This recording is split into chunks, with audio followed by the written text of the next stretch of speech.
Okay, you're all set. Have a good meeting, everybody. Thank you, Pablo. Thank Thank you. you, Take care. Good night. Pablo. Welcome, everybody, to the joint Environment and Sanitation and Parks and Recreation meeting of May 25th, 2022. I am Robert Finuzzi, the chair. Ramdat? Everyone, good evening. Thank you all so much for joining us for this joint venture. My name is Ramdat Singh, and I am the chair of the Parks and Recreation Committee. Bob, do you have quorum? So yes, I'd like to recognize a quorum of the Environment and Sanitation Committee. Ramdat? And I would also like to say that we have a quorum on the Parks and Rec side as well. Great.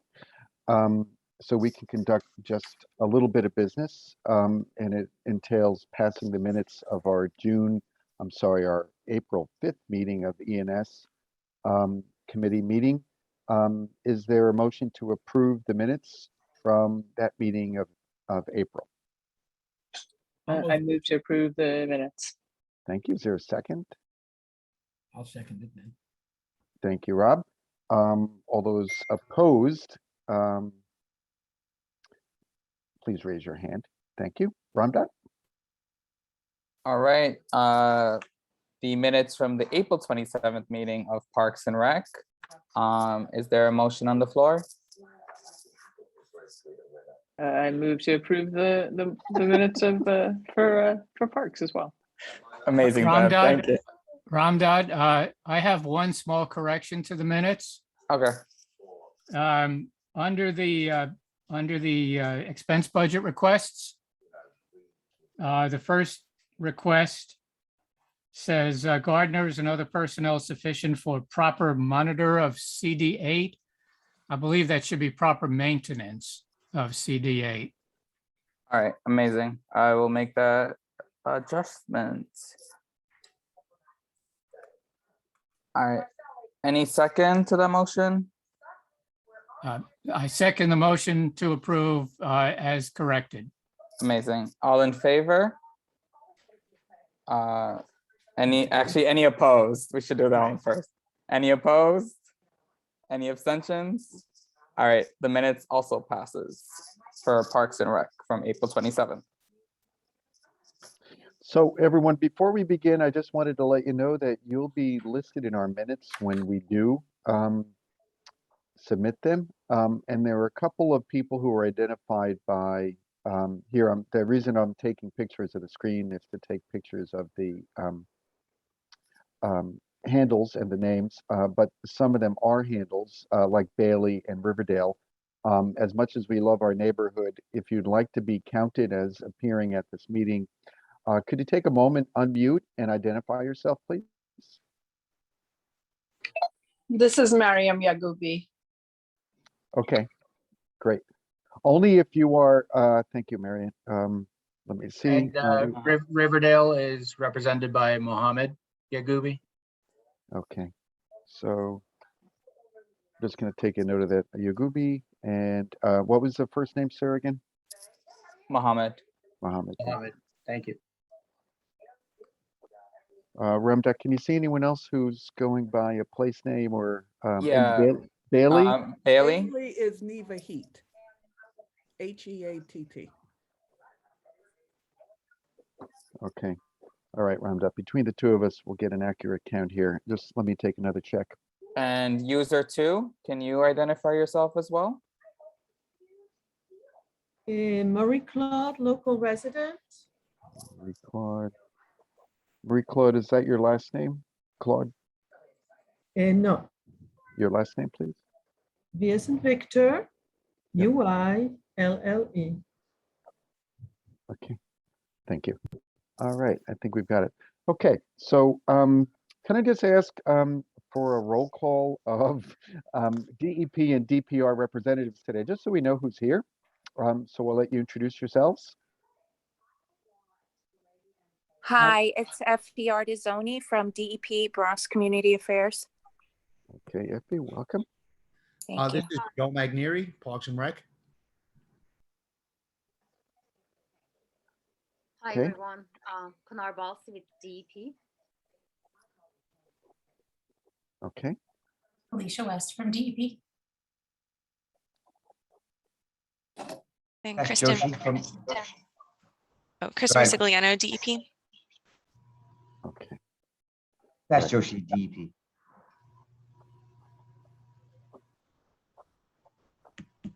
This is Mitchell Okay. Loring from New York City Parks. Hey, Bob, Mike Ortiz from Parks. Hey. Okay, poll has tonight. Let me just make as have all our agency representatives identified. And Stephanie, did I hear? you? Nope, I was waiting for others. Stephanie Ehrlich, Van Cortlandt Park Administrator, DPR. Good to see you. Any chance I- Big Bird is here too? No? In my apartment. Oh, okay. Just a little too late. All right. And can we Um, have Christina as well? I saw Christina on here. Christina Taylor, thank you. Excellent. Yes, sorry, I'm here. Christina Taylor, Van Cortlandt Park Alliance. Okay. So on behalf of Community Board 8 and Roundup, we really welcome you. Did I miss anybody? Is anyone from an agency not represented? We should introduce our consultants too. They're here, unless they have done it. And say that again, Pinner. We have our consultants here from Hazen. Okay, yeah, very important. Yeah. Uh, Who are they? Go ahead. Dahlia Thompson, Hazen and Sawyer. Okay, Abir Melman, Hazen and Sawyer. a beer. Okay, thank you. Hazen and Sawyer. And is that you, Sandy? Yeah, Sandeep Mehrotra, Hazen and Sawyer. Yeah. All right, okay. Excellent. Okay. Wow. So looks like Pinar, your whole team, and who is I don't want to well, I'll let you present and it'll be clear who's lead on each. So Ramdad, if you don't mind now, with all introductions made, I would like to go over the run of the meeting with everybody, just so we know what's going to happen. And it's a very complicated subject, a long presentation.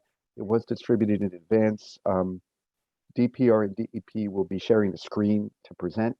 And Ramdad, if you could make sure that happens. So before we begin, given the historic and important nature of our presentation today, I just wanted to ask if the elected official of any rank is here. Okay.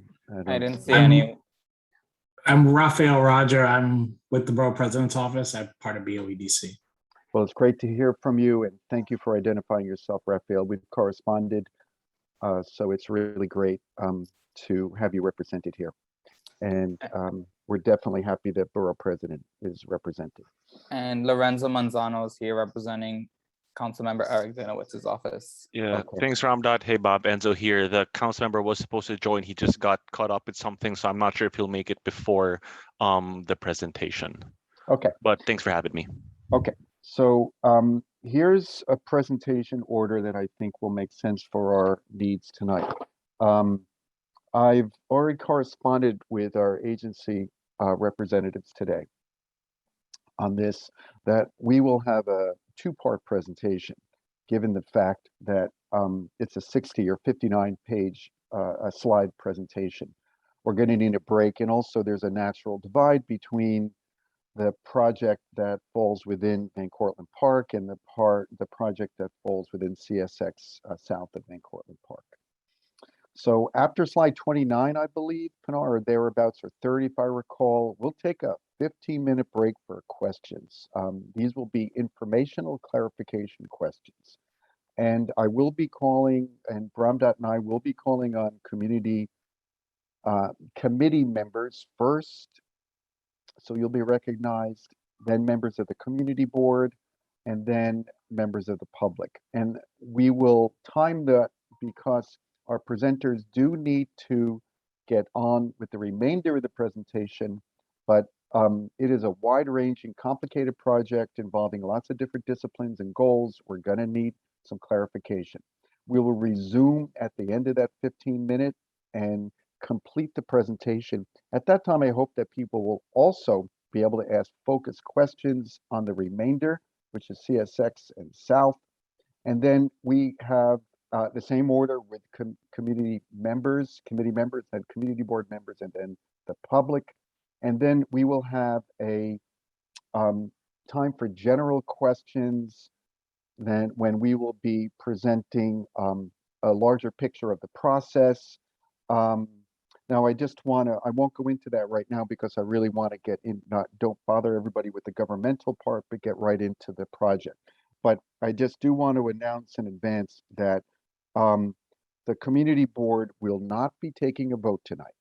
This is not a meeting that requires a resolution. Okay, we will be meeting on another joint meeting on June 22nd to take our vote on this presentation. So just to be clear, this is an informational presentation for the community board. We hope that some really great and tough give and take will improve and help your submission. I just have to say that this is a dream come true for so many people in this community, that we can have a submission on a governmental document on a greenway that we've wanted for so long, and also on a daylighting project that we desperately need and have advocated for literally decades. So it's a great night for us.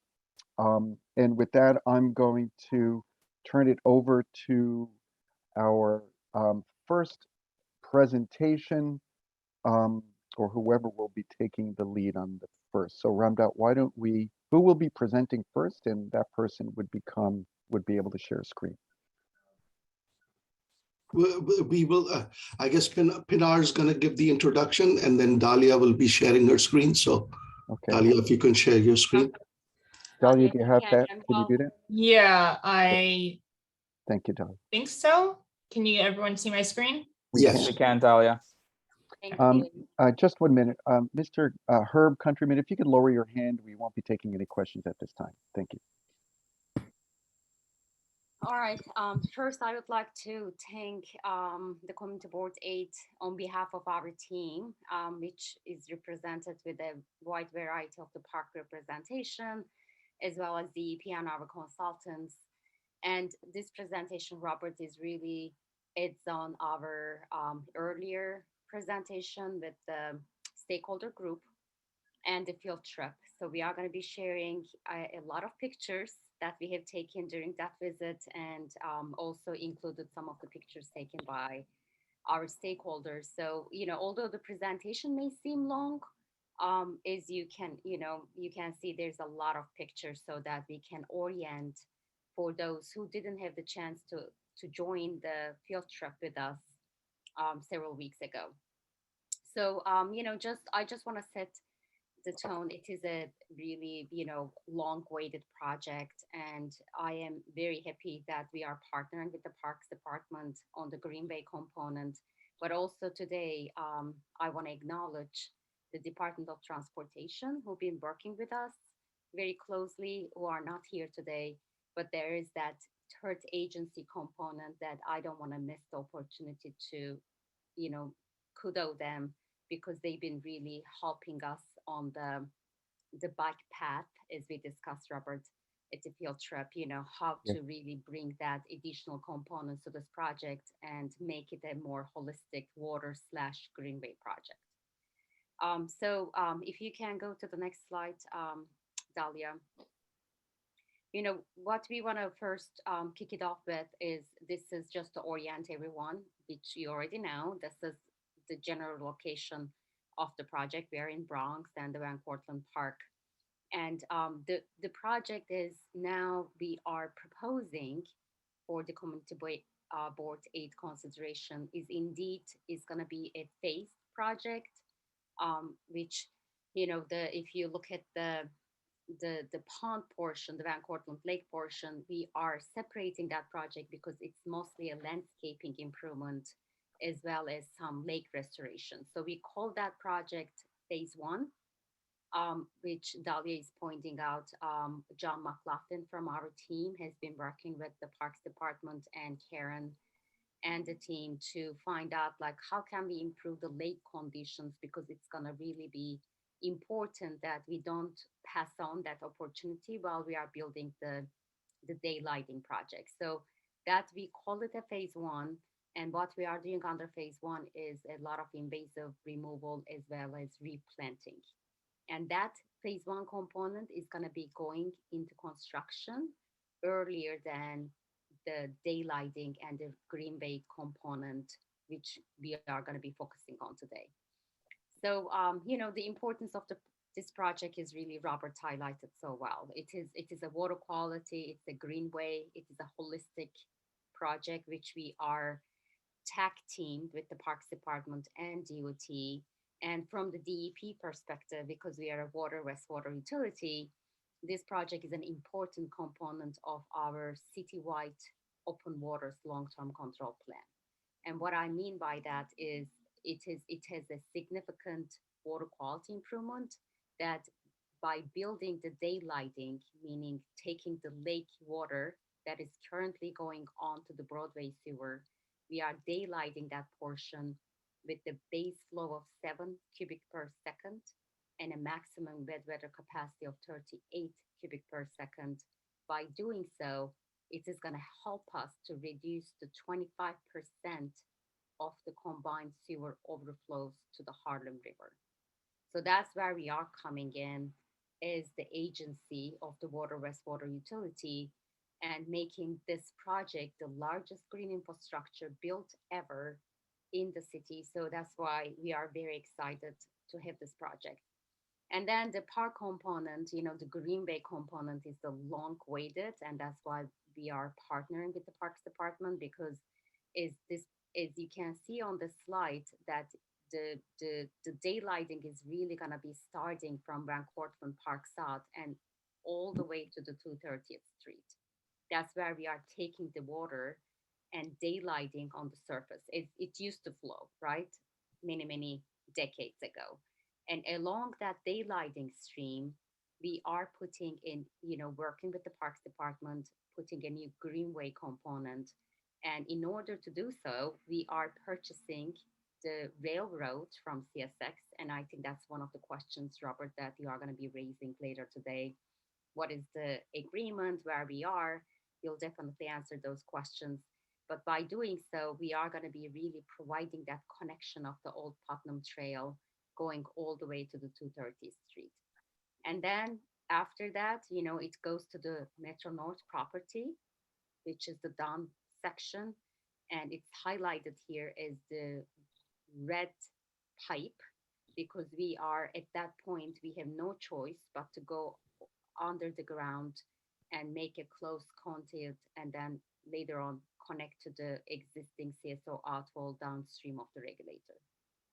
So today's meeting, what we are going to be presenting to you is really what we are doing in the daylighting portion, the phase 2 portion of the project, including the access points that the stakeholders have the most interest in. So if you go to the next one, Dahlia.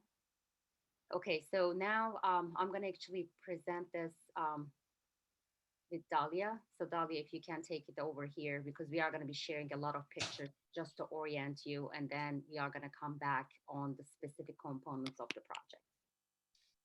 Thank you, Pinar. So yeah, we're just going to walk through some existing conditions to give everyone a chance to get familiar with the project area. As Pinar noted, right now the Van Cortlandt Lake, which is now renamed as Hester and Pierre's Mill Pond, currently enters the Broadway sewer at the end of Van Cortlandt Lake, and this is the existing weir structure that enters the lake at the end of the lake. And we will be modifying this existing structure. Sorry.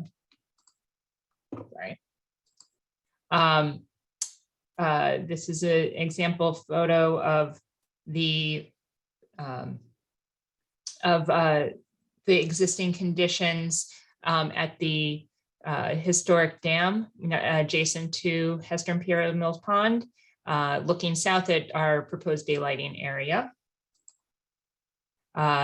Here's another picture from our site visit of that same historic dam path that divides the daylighting area on the right and the existing pond on the left. And this is an existing viewing platform. And in the background is where our side weir is going to go. That's going to provide that base flow to the new daylighted stream, which will also have a viewing platform. Another example photo of the historic dam on the left, and then another photo looking down on the start of the daylighting channel. Here's an existing area underneath what is commonly referred to as the Blue Bridge, underneath the Old Putnam Trail. This is a portion of the rail trail where it is currently a dirt path on the old railroad bed, and the existing park circulation crosses underneath that bridge, and you can see currently has some muddy areas. And this is an area just on the west side of that bridge at the end of the boardwalk, adjacent to our proposed daylighting channel. And in the background, you'll see the existing wetlands area that will be maintained. Here's a photo of that historic rail trail on the surface above the Blue Bridge. And then also an example of some of the existing conditions along that, the proposed daylighting channel. This is a little bit closer to Van Cortlandt Park South, south of the golf course parking lot. And then this is an area on the left, is looking down at just north of Van Cortlandt Park South on the park's property. This is where at the start of the CSX corridor, where we will be running the daylighted stream.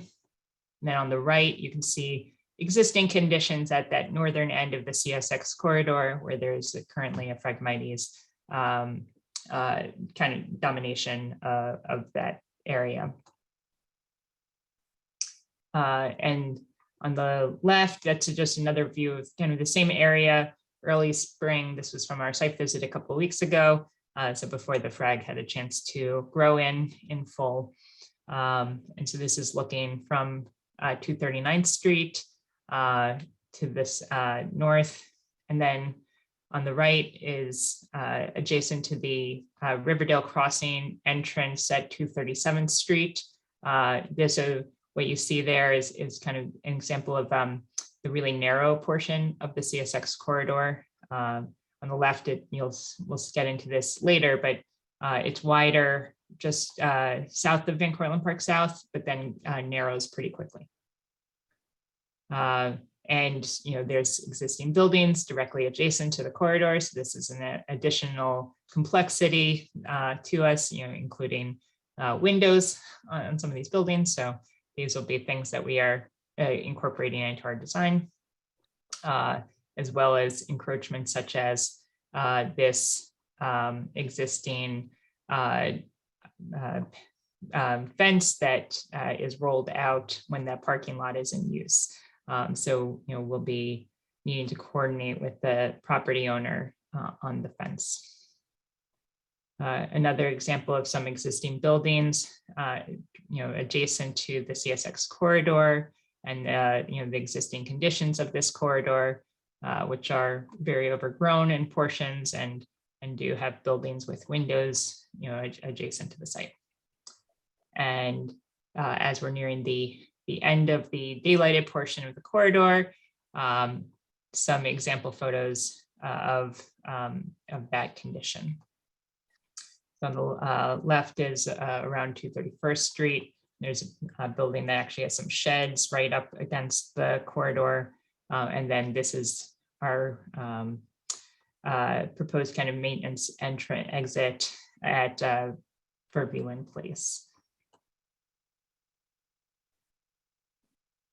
And so as Pinar had noted, we're going to hop into our project overview. So this is just a reminder, we have a Van Cortlandt Park portion of the project, and then CSX, and then Metro North. And today we'll be focusing on the Van Cortlandt Park South, Van Cortlandt portion, and then CSX. And so before we hop down to CSX is where we'll take a break, as Bob had noted. So this is our concept plan for the stream daylighting portion of the project.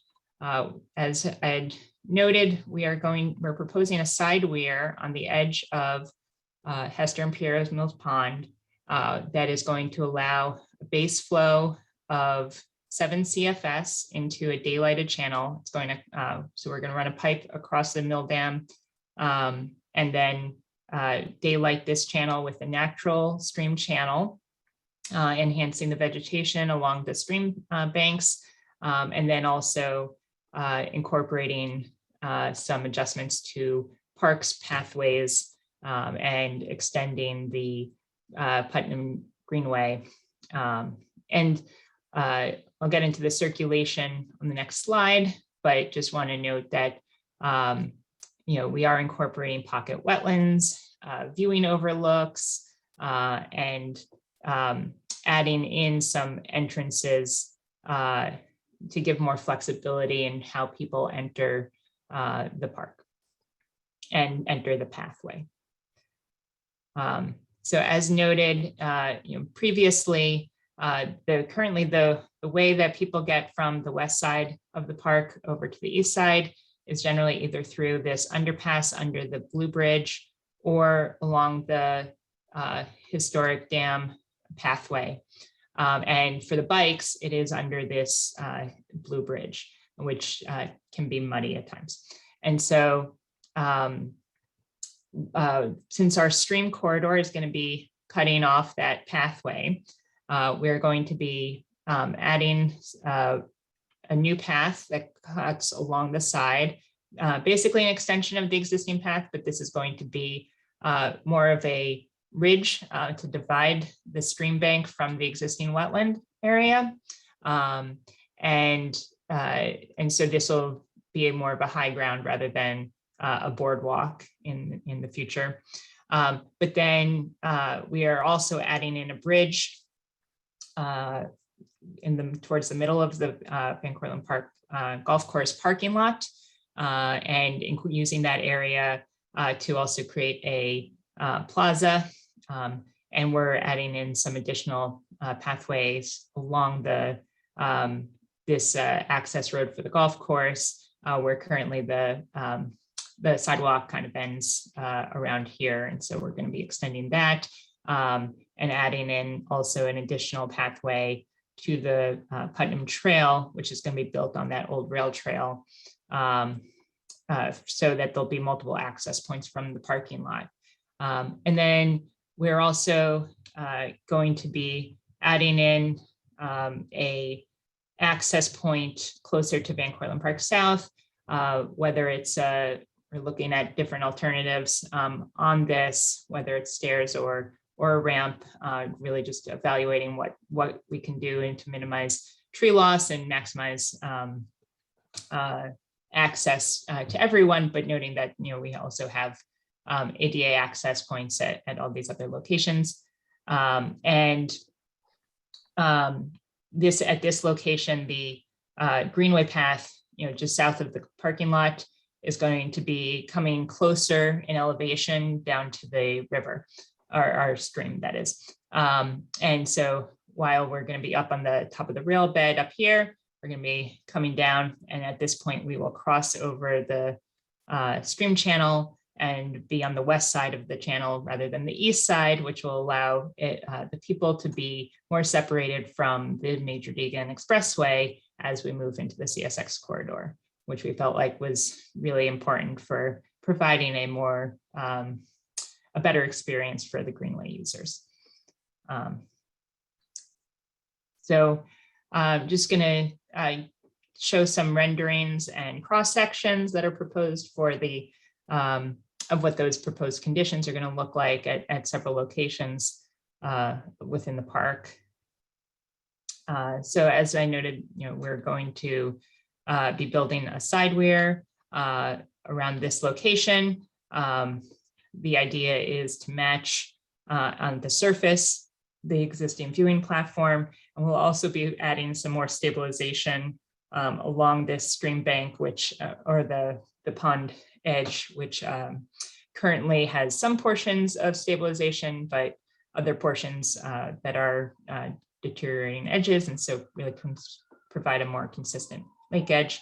And then also we are going to be doing some modification to the existing weir structure to allow us to direct base flow to the stream without lowering the lake significantly. Here is a rendering of what that new daylighted channel is going to look like from the historic, from the top of the historic dam. We are incorporating riffle and pool morphology into the stream channel, especially in this upper area where we have some space to meander and really embrace the fact that we have that space and incorporate some natural stream morphology. And here is a potential pedestrian overlook at the location where the existing path crosses underneath the Blue Bridge, really incorporating that space to create a viewing platform for the public. And here's a typical cross section just south of that viewing platform location. So this cuts through from the Putnam Rail Trail on the left. You'll have the main channel, as well as using some of that floodplain for some pocket wetlands, and then the walking path with it can incorporate some viewing platform and seating.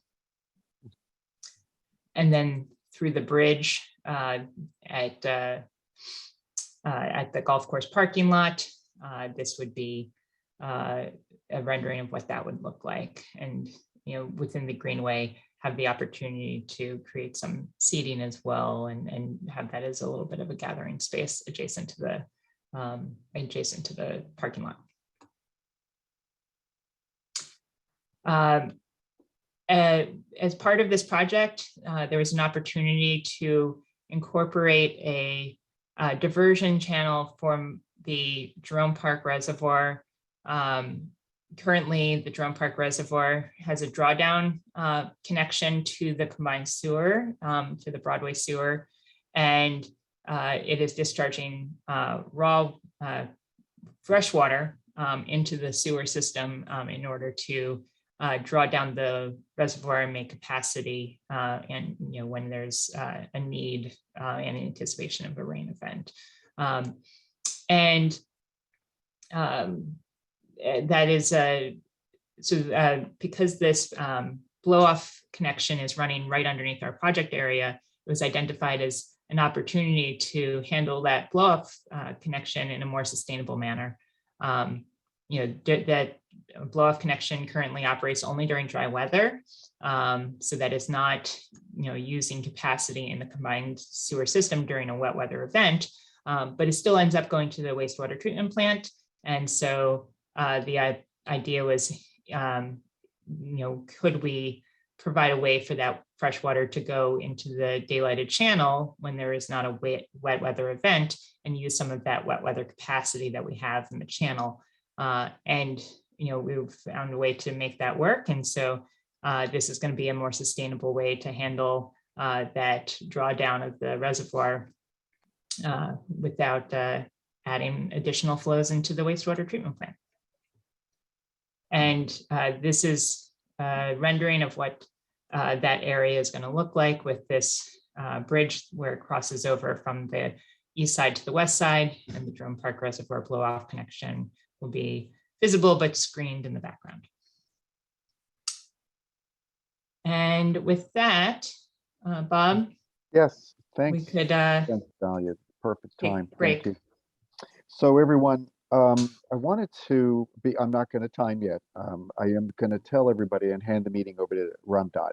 But I would like to say that the feedback that you give the project presenters today is very important, and questions.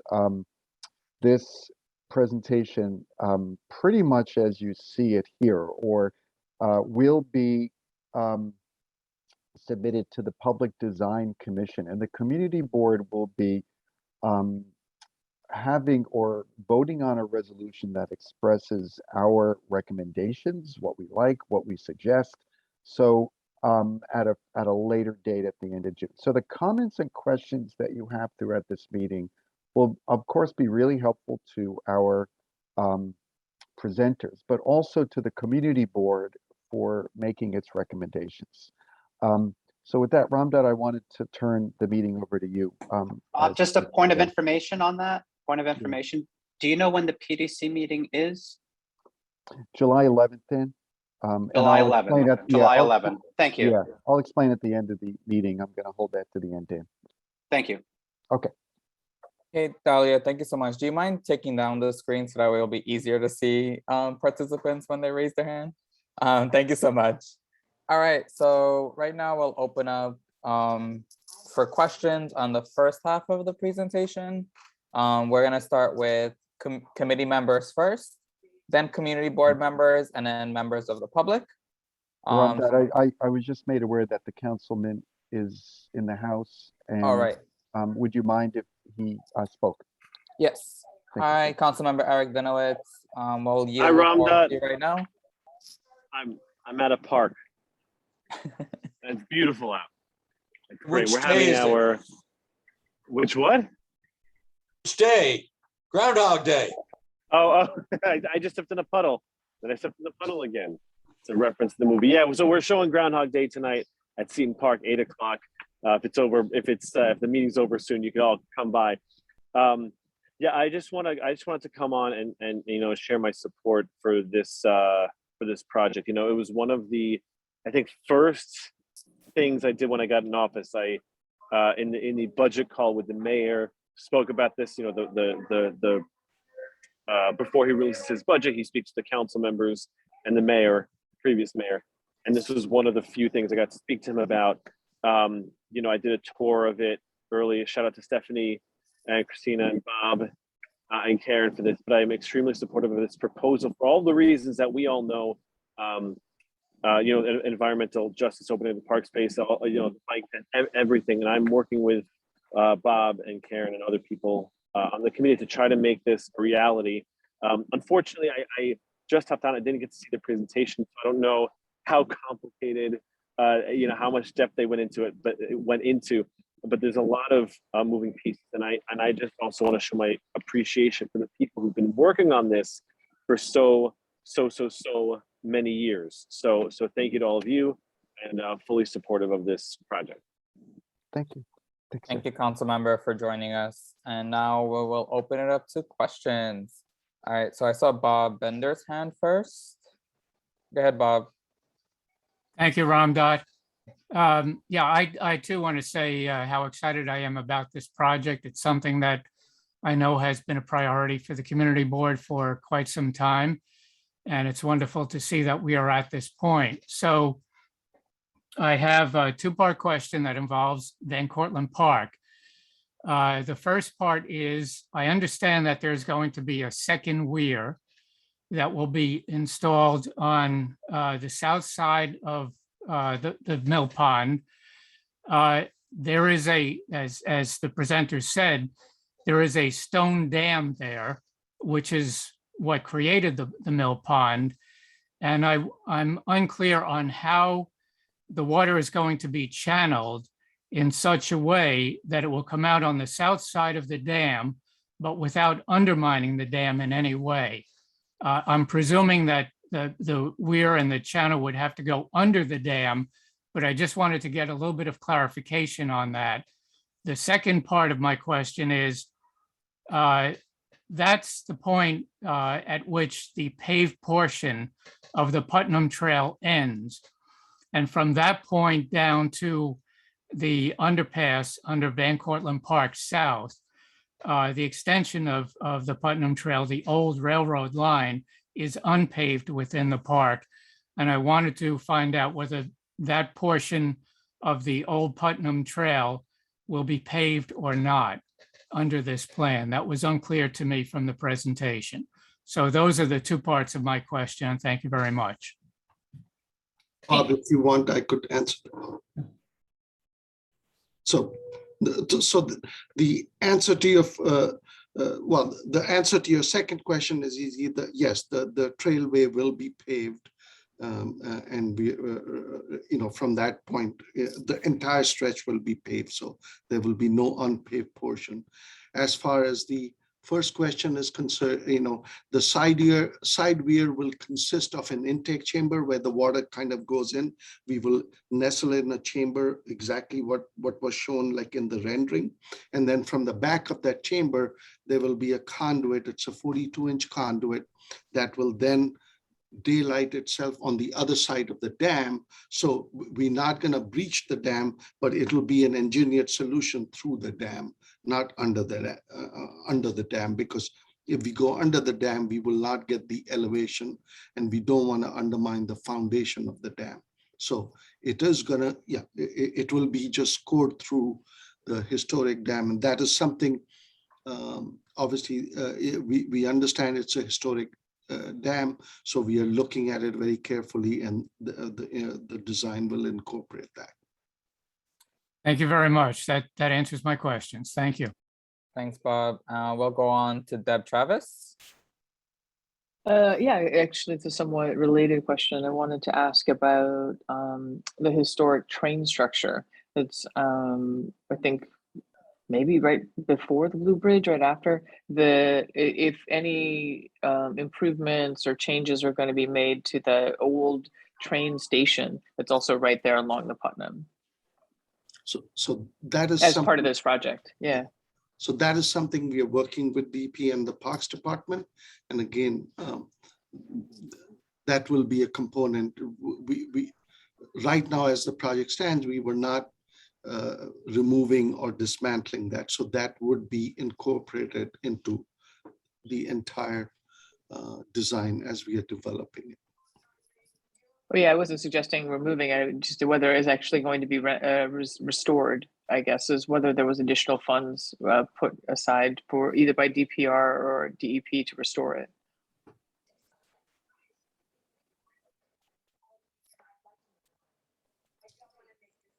Well, right now we are just.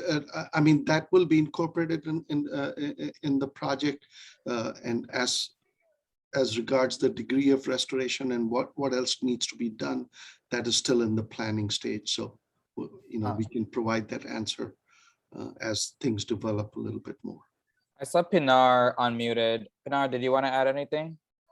No, I mean, I was just going to say that we haven't really come to that far in terms of what else needs to be restored. We are really currently, I think the questions you may raise along this conversation might be a later design question, but we heard loud and clear from the stakeholders that we shouldn't be really going forward with advanced designs, right? We have to really formulate the project together. So what we are currently showing you is really the access points and the higher level of how the daylighting is proposed.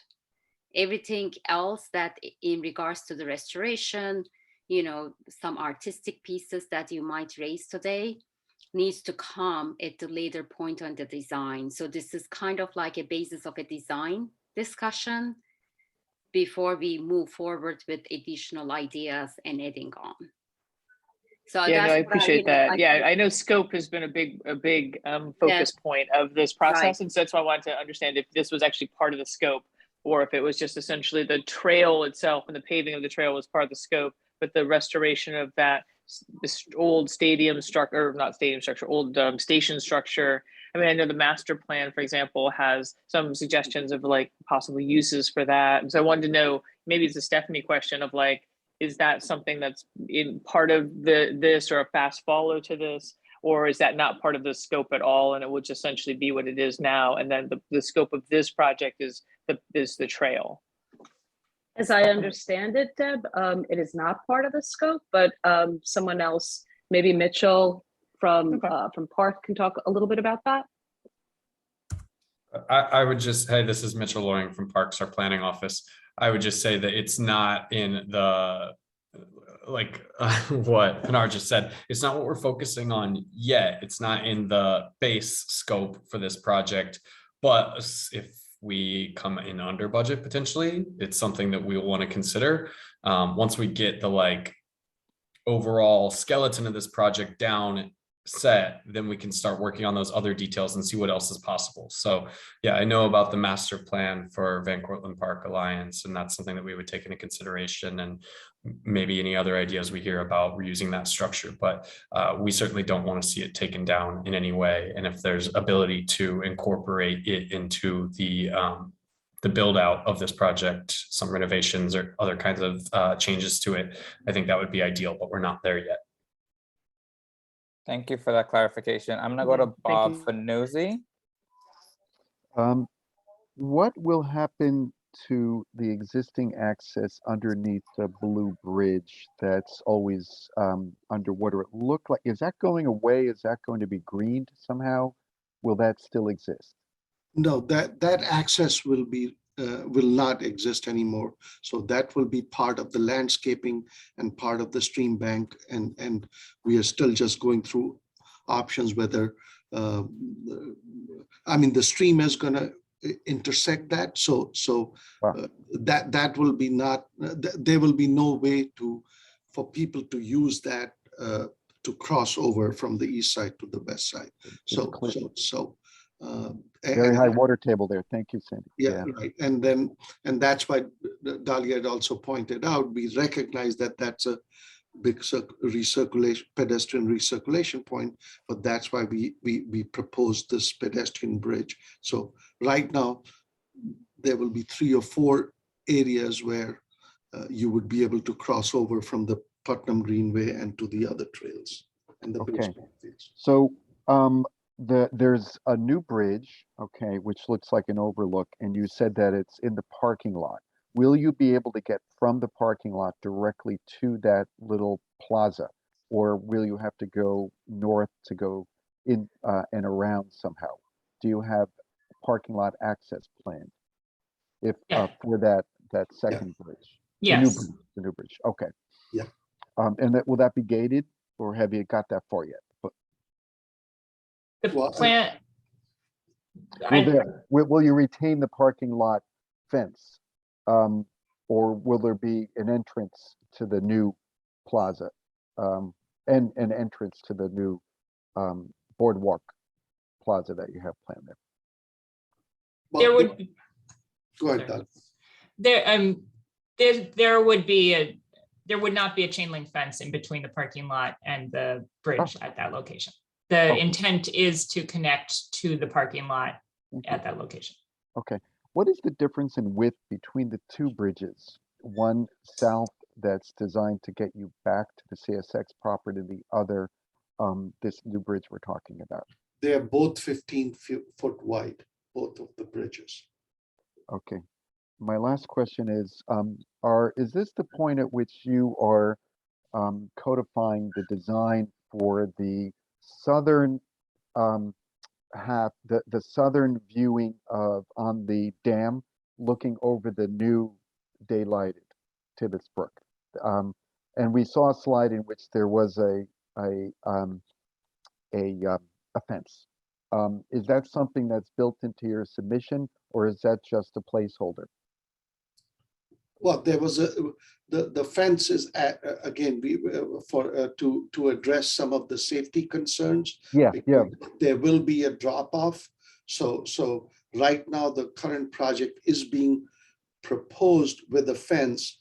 The type and details of the fence are still being worked out. And obviously, that'll be part of the PDC submission that we will have some consensus. All right.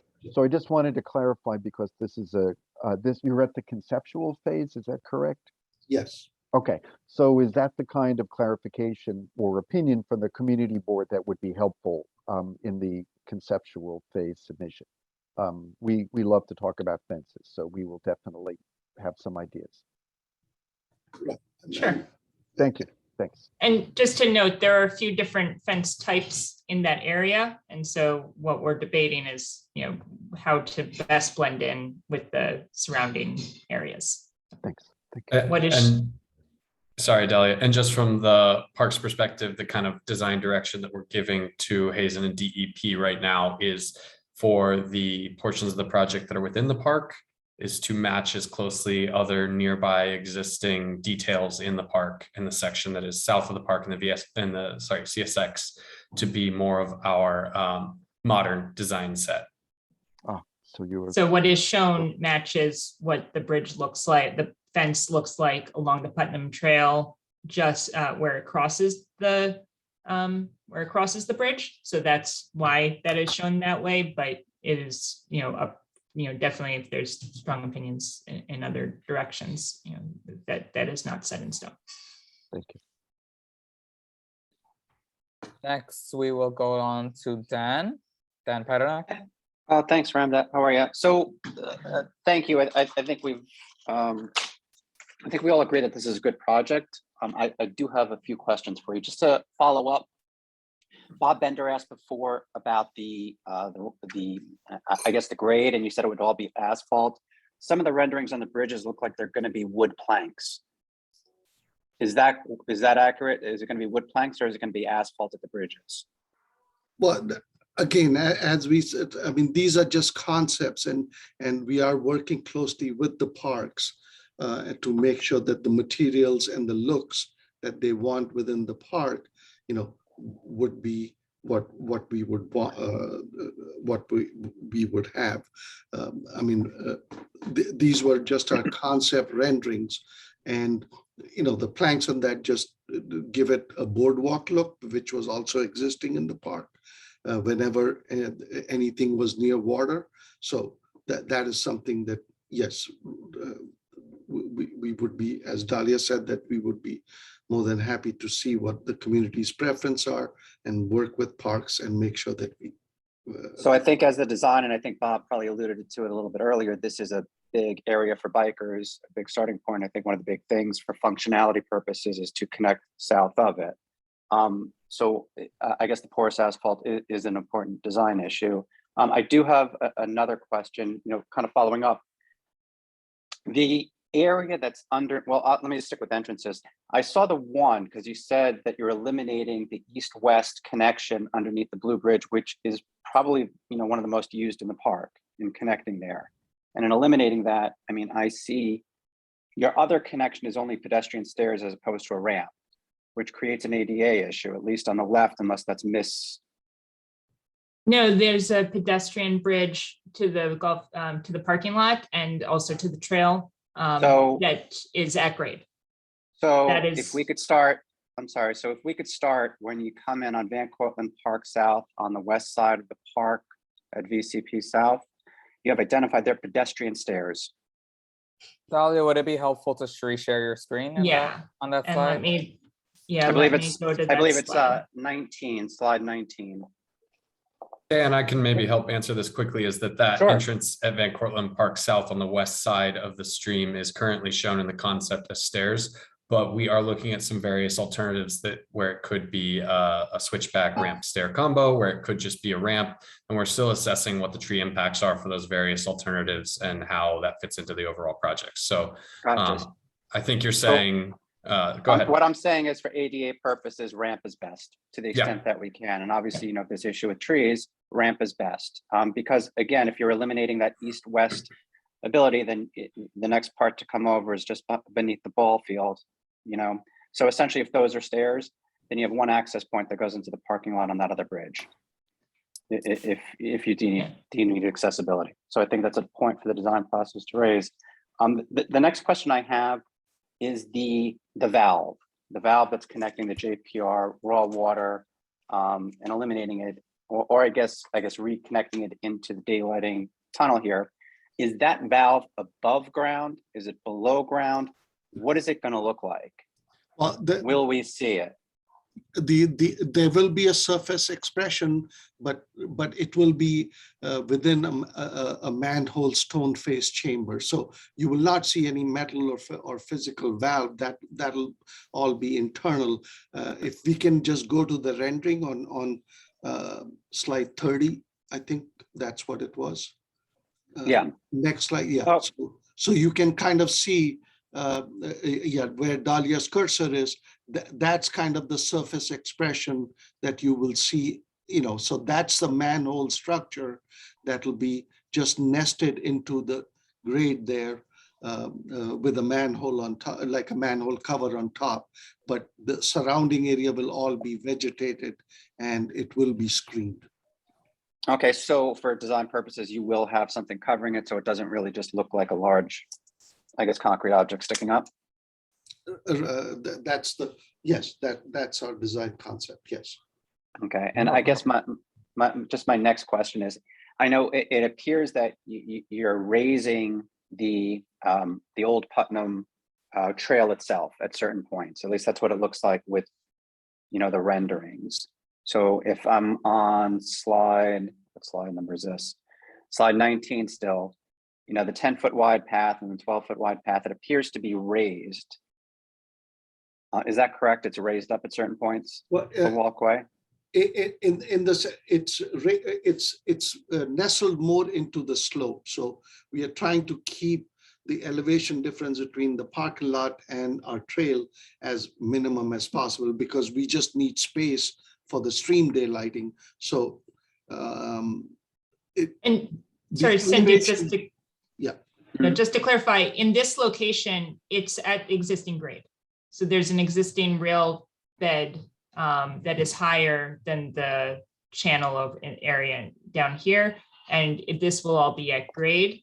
And then this will not be raised. It will kind of, as Sandy noted, as we get closer to Van Cortlandt Park South is where we'll start ramping down a little bit as that existing rail bed kind of disappears. Comes down. Okay, so my question is the public gonna, and again, like the rest of the park, is this ground closer to the stream and the wetlands accessible to the public?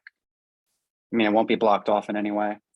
This area Yeah. that I have my cursor? And any of the parkland that we're seeing here, any of the parkland outside of the path, will any of that be? I mean, currently we are not proposing any fencing that's separating the waterway with the bike access way. I mean, that's not part of the current project. That's not what we are planning. And if I remember the grade elevation where Dahlia had her cursor, the most of the trail is going to be at elevation 11, contour 11, 10, between 10 and 11. So you're not going to have, All right. Okay. So all of this is accessible to the public. That was the answer. Okay, thank you. All right. We'll go to Rosemary and then we'll close out for the next half of the presentation. All right, Rosemary. Okay, good. Well, let me lower my hand so I can talk. Okay, I don't know how to do it. Good. I lost you. Can you hear me? We can hear you. Okay, well, unfortunately, let me get back on. Okay, there we go. So just, I think 3 quick questions, but let me do the first. Goes to Pinar. Pinar, could you put up picture number 1? It was, you started off your presentation with that, and just a sentence or 2 on what I was looking at. Very quick, it's very small, so I'd like to understand the overview better. But the particular question I have is, where is Community Board 8 line? I know this project goes beyond community board lines, but we're the community board, so it matters where the line is. Can you hear me? We can hear you. Okay, good. Is this the slide you wanted? No, it's the one with the line, it was your first pick. That's it. There you go. Bingo. Okay. So we're looking at here, if this was your opening, we're looking at Broadway is the sewer line and the ... is CSX, right? Or no, Yes. CSX is someplace else. Where No, no, that's what it, CSX is, yeah, that's CSX. mhm. Okay. Now, okay, and then the red is red. The red is, Metro North. The closed pipe. okay, at that point, where is the community board line? That's my question. Because I think this goes beyond our community board, which is fine, great. I just, for my information, I'd like to know where the community board line is here. Yeah, I believe this goes to 12. I don't know if Tara is here. But you are right. It's separated. It goes to 225th Street. I prefer hearing from the city. Where, okay, fine. Maybe you could just send me something, email or something, where the line is, because. You want us to This- do this with the community board separation? Pinar, I can reference Okay, this. go Hi, ahead, this is Mitchell. Mitchell from Parks. I just did a quick Google search on my other Okay, browser tab. and- It is and- 225th Street. That is the line where Community Board 8 ends. So the only section of this project that is south of that line is the in sewer pipe section, not public Okay, access. so part of the closed conduit is in our community board and part of the closed conduit is out of it. Is that That's what right. I'm looking at? Okay, thank you. You're That's welcome. helpful. That's helpful. Okay, the second, just very quickly, you talk about wood and asphalt or stairs or switchback. Do you need to have those details done before you go to PDC? Not at this stage of review. This is just Okay. conceptual. That's fine. So PDC doesn't ask for that kind of level of detail, right? They would love as much detail as possible, but we'll have to go back where we provide more It's not detail. required. Okay, that's okay. And the third and last question is, this is quite new to the community board. This is the second time you guys have been before us, and I'm very grateful you're here. And it's called the Tibbetts Brook Daylighting Project. This started 13 years ago, CSX, a recreational parks project.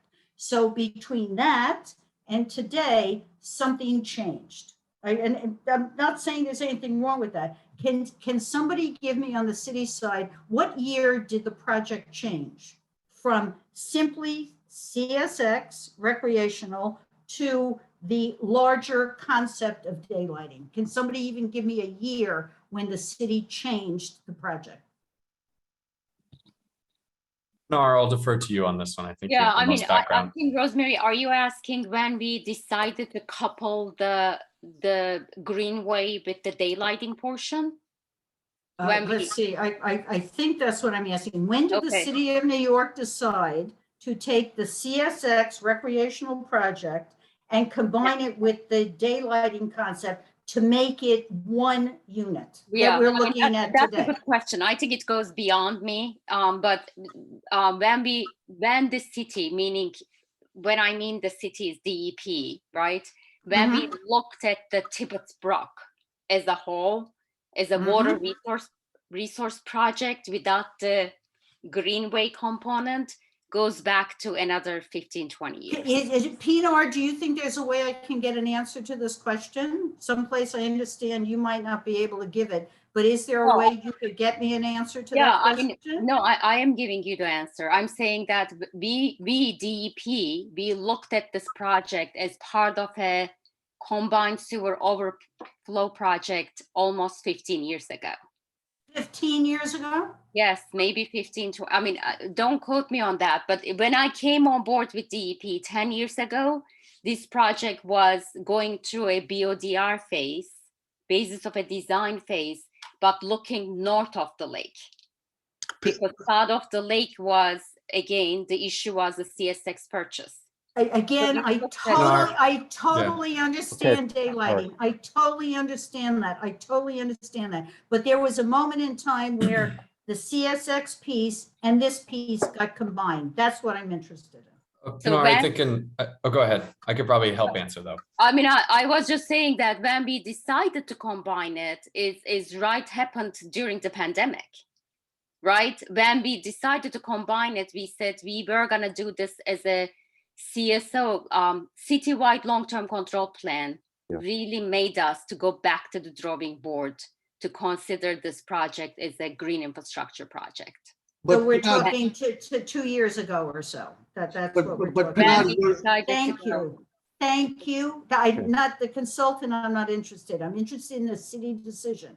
The city made this decision. Pinar, thank you very much for that. Well, answer. the Thank you. city decided to combine the funds because the open water long-term control plan necessitated us how we can really use that opportunity to be able to combine the funding so that we can indeed meet some of the mandated order for this project. Again, Pinar, I am not making a right. judgment So on the I think decision. that I'm the- just I don't know question- where you're asking going with it. I'm just The asking question, when. the question has been answered. Answered. Next All right. question? Thank you, Pinar. Thank you, Rosemary. And Thank you, Pinar. Thank you very much, Okay, Pinar. answered. Thank you. And Bob, we're moving on to the second half of the presentation, right? Thank you. So south of Van Cortlandt Park, resume, please. And Dahlia, am I turning it over back to you? Thank you. Amazing. Dahlia, you're on mute.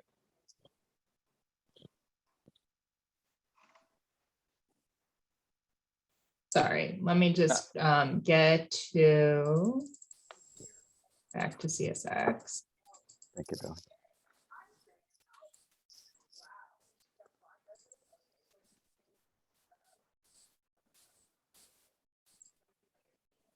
So moving, oh. We hear you. Yeah, sorry, it's just catching up. Okay. This is just to give an overview. As we're moving into the CSX corridor, we just want to highlight all of the access points that we are providing across the project. So there's the existing Mill Dam path that will be an entry point, the parking lot connection that we were just talking about. There'll be an additional small ramp connection to the greenway at the southern end of the parking lot. There'll be the entrance at Van Cortlandt Park South, and as we had discussed, we're evaluating stairs, ramp, what form that's going to take, but there'll be an access point at that location. We are proposing a ramp entrance at 239th Street. We're currently evaluating an access through private property at 236th Street, 237th Street. That's the Riverdale Crossing BJ's complex, and it would be an ideal location if we can work with the private property owner, which adds complications, timing and schedule. And then also looking at, we have an entrance at 234th Street and then at Verveelen Place. And just to note, this is at the preliminary stage, but DOT has expressed interest for us to evaluate a potential access point at 2 Albany Crescent near the southern end of the project, and we're evaluating the feasibility of that. These are the major access points that have been reviewed with the stakeholder groups, and we're going to walk through the overall project, but just wanted to give that as a highlight. So just to orient everyone, we're going to walk down the corridor starting from Van Cortlandt Park South and walk down to the 230th end of the CSX corridor. So we have an entrance proposed at 239th Street where we can have a ramp down and use some of this open space where the right-of-way is wider at this section before it gets really narrow adjacent to the building at 238th Street and then under 238th Street. So in this area, we're going to have a wider channel, potentially incorporate some kind of public access, into the into the stream channel and have a little bit of an entry path. And then we're going to transition into a narrower channel typography, and we'll show that as I move forward into the into some cross sections later. But it's going to be very confined in these areas, and we're going to have a cantilevered greenway in those locations. And then as we're moving south, this is the area where we're going to be next to the BJ's and the parking lot adjacent to the BJ's. It's still a very narrow channel in this location, but we'll be coordinating our design with the adjacent buildings. At 234th Street, we're evaluating what form the access point is going to be, but we understand, this is one of the key points that we want to make sure there's an access for that east-west corridor, and that form of access is under evaluation. This is an area where it widens up, the stream channel widens up a little bit, but there's also buildings directly adjacent on either side. And then as we move down to the southern end of the project, we're moving down to Vervelen Place and 230th Street.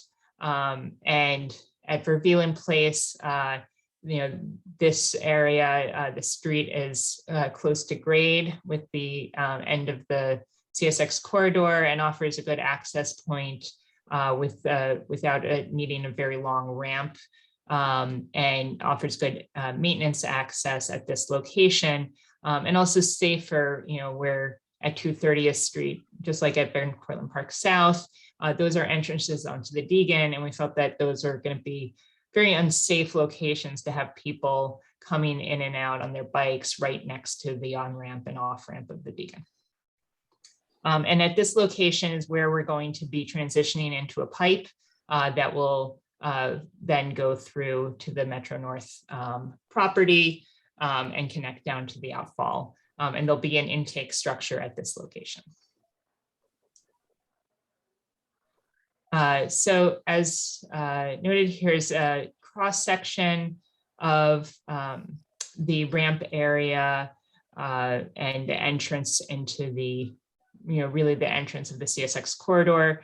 So we have some open space here. We have an opportunity to have a wider channel, but then in the background, you'll see it will end up transitioning into a more cantilevered section. And here's another rendering of the cross section at the end of Vervelen Place. There'll be a security fence at the end of the corridor to protect people from entering into the intake structure area, and then really make sure it's clear where the end of the bike path is, which will then continue on to Vervelen Place.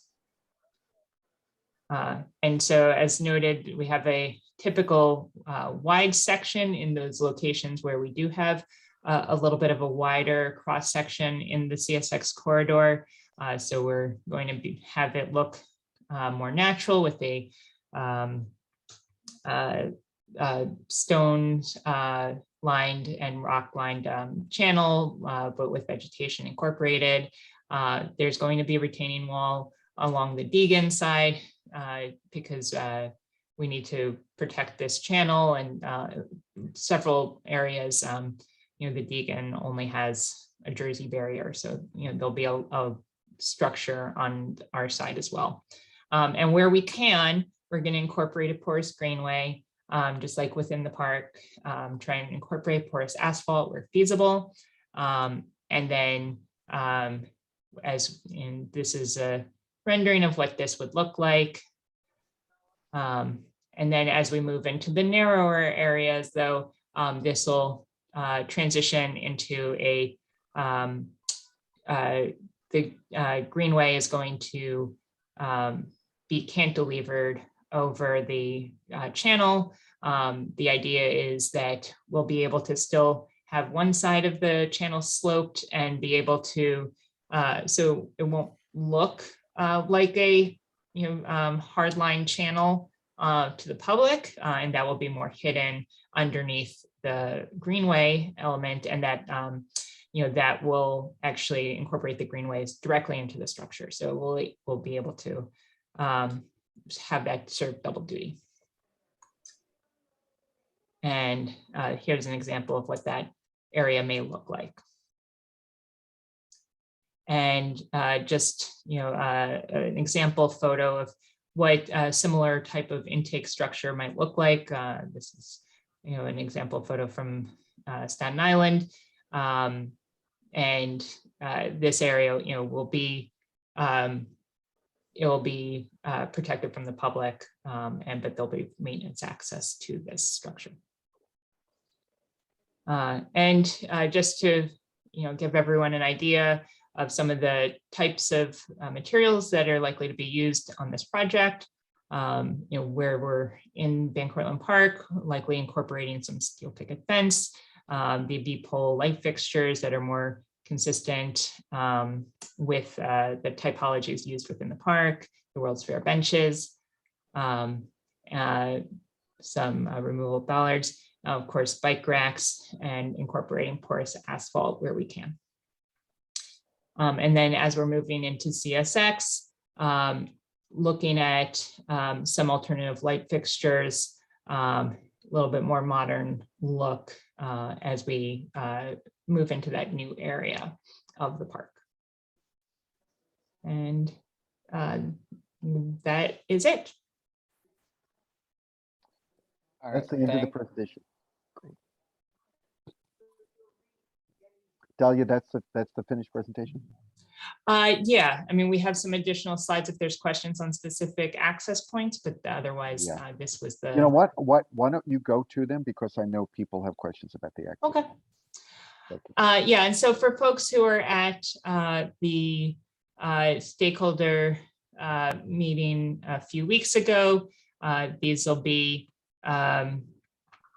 familiar, but these were basically we'd walk through kind of the pros and cons of each of the locations, potential access points along the CSX corridor. So as I'd mentioned in passing, at Van Cortlandt Park South, this is it's very high off the ground compared to the CSX corridor. There's no crosswalk at this location, and it's a very heavily trafficked street with the on and off ramp for the Deegan. But also, the pros were that it does offer a greenway connection to a major street, and it's one of those east-west corridors and connecting to the park.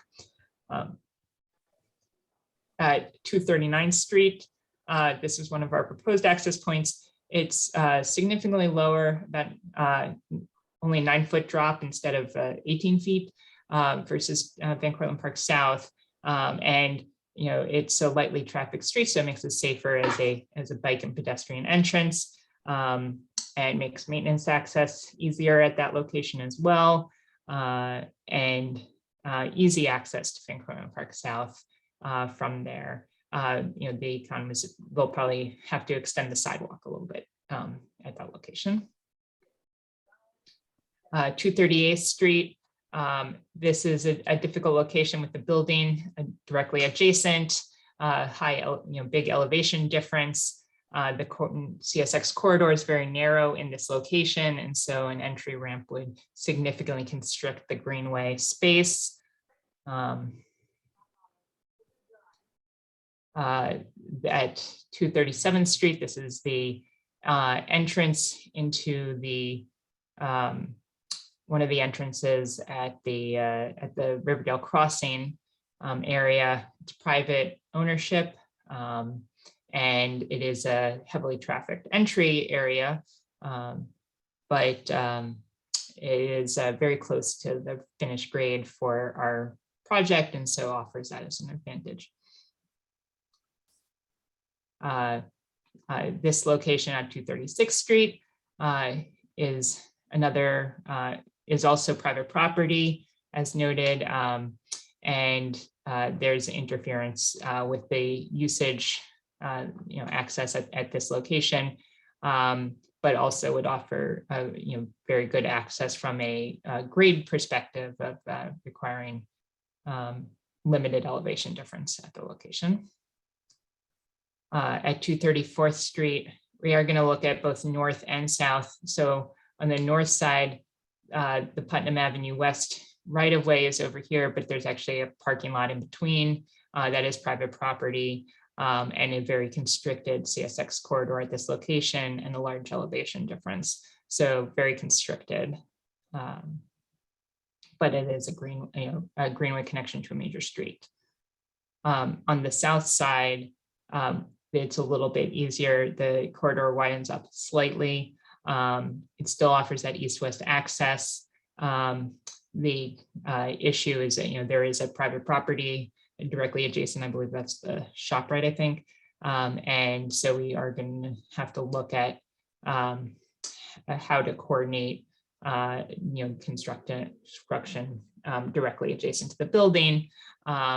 But there is a little bit more space, but we are going to have to figure out how to deal with the greenway adjacent to the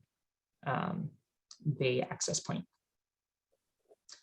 At 233rd Street, there's a very narrow corridor existing with private buildings on either side that have some stairs and windows, so very constricted from an access standpoint, and significant elevation difference. Also at 231st Street, similar issues to 233rd Street, and significant issues with the adjacent buildings to be able to build a access structure at those locations. And then at Vervelen Place, as you can see, it's at grade with the edge of the corridor at this location. It's a quiet street, makes that easy from a maintenance standpoint and pedestrian standpoint, bike access. And then at 230th Street, once again, it's the on and off ramp for the Major Deegan.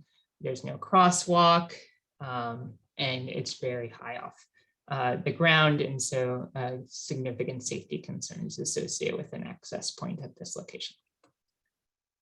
And that is it. Great. Ramdat, it looks like there are two hands up from and Laura as well. And Laura, so take it away. I think David was first. Yeah. Hey, David. You're first. Okay, good. Thank you. Dahlia, can you go back to slide 40, 41 that showed the cross section?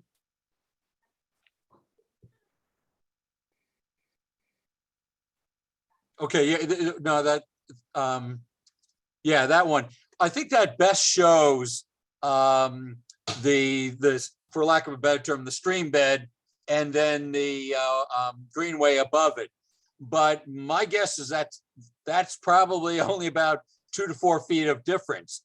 And as we learned on your tour, your walking tour, the reason why the Deegan flooded during Hurricane Ida was that all the watershed waters coming down from Tibbetts completely inundated the sort of the stream bed coming out of Van Cortlandt, overflowed the banks onto the Deegan. What that suggests to me is that little stream bed here is not going to handle something like that. So does that say, though, that really this design is such that the stream bed could overflow onto the greenway, and that's okay? Because that may not be a bad idea. Well, David, I can answer that. Please do. This stream bed is designed for the base flow and up to the 3-month wet weather flow, which is 38 CFS. And that flow is regulated right at the side weir. We are not letting any additional flow from Van Cortlandt Lake or from the Tibbets coming into this corridor. So the 38 CFS includes all of the other runoff that is tributary to this new daylighted stream. So the idea is that as long as Van Cortlandt Lake is not overtopped, all of that excess water still continues to go down the Broadway sewer and discharges through the Harlem River. If there is a storm as bad as Ida, where Van Cortlandt Lake overtops, then it's not just this stream, but the rest of the area is subject to that. And again, this is a water quality project and not a flood control project. And the flood control of those waters has to be done upstream. It can be done at the end here. I mean, the way it's designed for 38 CFS, and the flow is regulated that any excess flow from 38 CFS is not even directed towards the daylighted channel. That all still goes through the Broadway sewer, and that's how the system would operate. I know, I understand that. What I was getting at is, if there's another Hurricane Ida, which is extraordinary, no doubt, I think it would overwhelm this, and it might go up onto the Greenway, and that may not be a terrible thing once every 10 or 20 years. All I'm saying is I hope that the design of the Greenway itself wouldn't be destroyed by another Hurricane Ida. Okay, I mean, that's a good point. So we'll definitely make sure that the foundations and the things that we do for that, would be able to withstand periodic overtopping. But that is really not the intent of the design anyway. I understand. It's just, I think Ida really opened everybody's eyes to it could happen. Thank you. It also raises the importance of watershed management upstream, which is something that a lot of people here care deeply about. So Sandy, thank you for reminding us that it's the upstream source as well. And David, great question. Thank you. Next, we'll go to Deb. Oh, my hand is not up anymore? Oh, no, you're up, Laura, I think. I think you're right after me. Okay, my computer, I couldn't tell. Okay. No, it's all good. So I got a couple of questions. The first one is about the intake structure, because it seems like we've lost about a block of Greenway between 230th and Vervaline for an intake structure. I wanted to just understand a little bit better what that was, if it was for water intake or for access for security or maintenance, or what is that intake structure? And then I have just a couple of questions after. Okay, the intake structure is where the water transitions from being in an open channel into a closed conduit. So the intake structure is pretty much like what we have in the side where we are taking water, putting it in a chamber, and then putting it in a pipe. So essentially that's what the intakes. So it's a hydraulic feature because we don't have open channel access into the Metro North railroad yard. We have to put it in a pipe, and the way you transition an open channel into a pipe is through an intake structure. So it's like a pipe opening where the water kind of is directed to. And that, right. That becomes a big, that is one of the maintenance pieces, because, if you have debris or something that comes and blocks it, that, so we are designing a self-cleaning intake structure, but obviously those will be some maintenance areas where DEP would be maintaining that. So if I'm understanding this drawing correctly, then the purple that is just south of Vervaline Place, it says space to be determined pending site visit. That's the corridor that would connect between Vervaline and 230th, correct? That we looked at during our site visit, and that's not where the intake structure is That's No, just simple. no. That's that little white box is the Yeah, intake the structure intake then. structure is the white, right, and the stream channel. Okay. So trash pickup. So I was looking at the pictures, and in the future we're gonna have volunteer events or to pick up trash. How does one access the herbaceous areas where the native plantings are in order to take our little grabbers and pick up trash? Well, right now, if we look at the cross section, I mean, there is like total access, as long as people are safe and careful about it. But only in the cantilevered section, there will be at least a safety 36-inch fence so that people don't fall off. But in anything that's kind of graded, there will be no fencing or nothing, no physical structures to block people's access. Got it. Okay.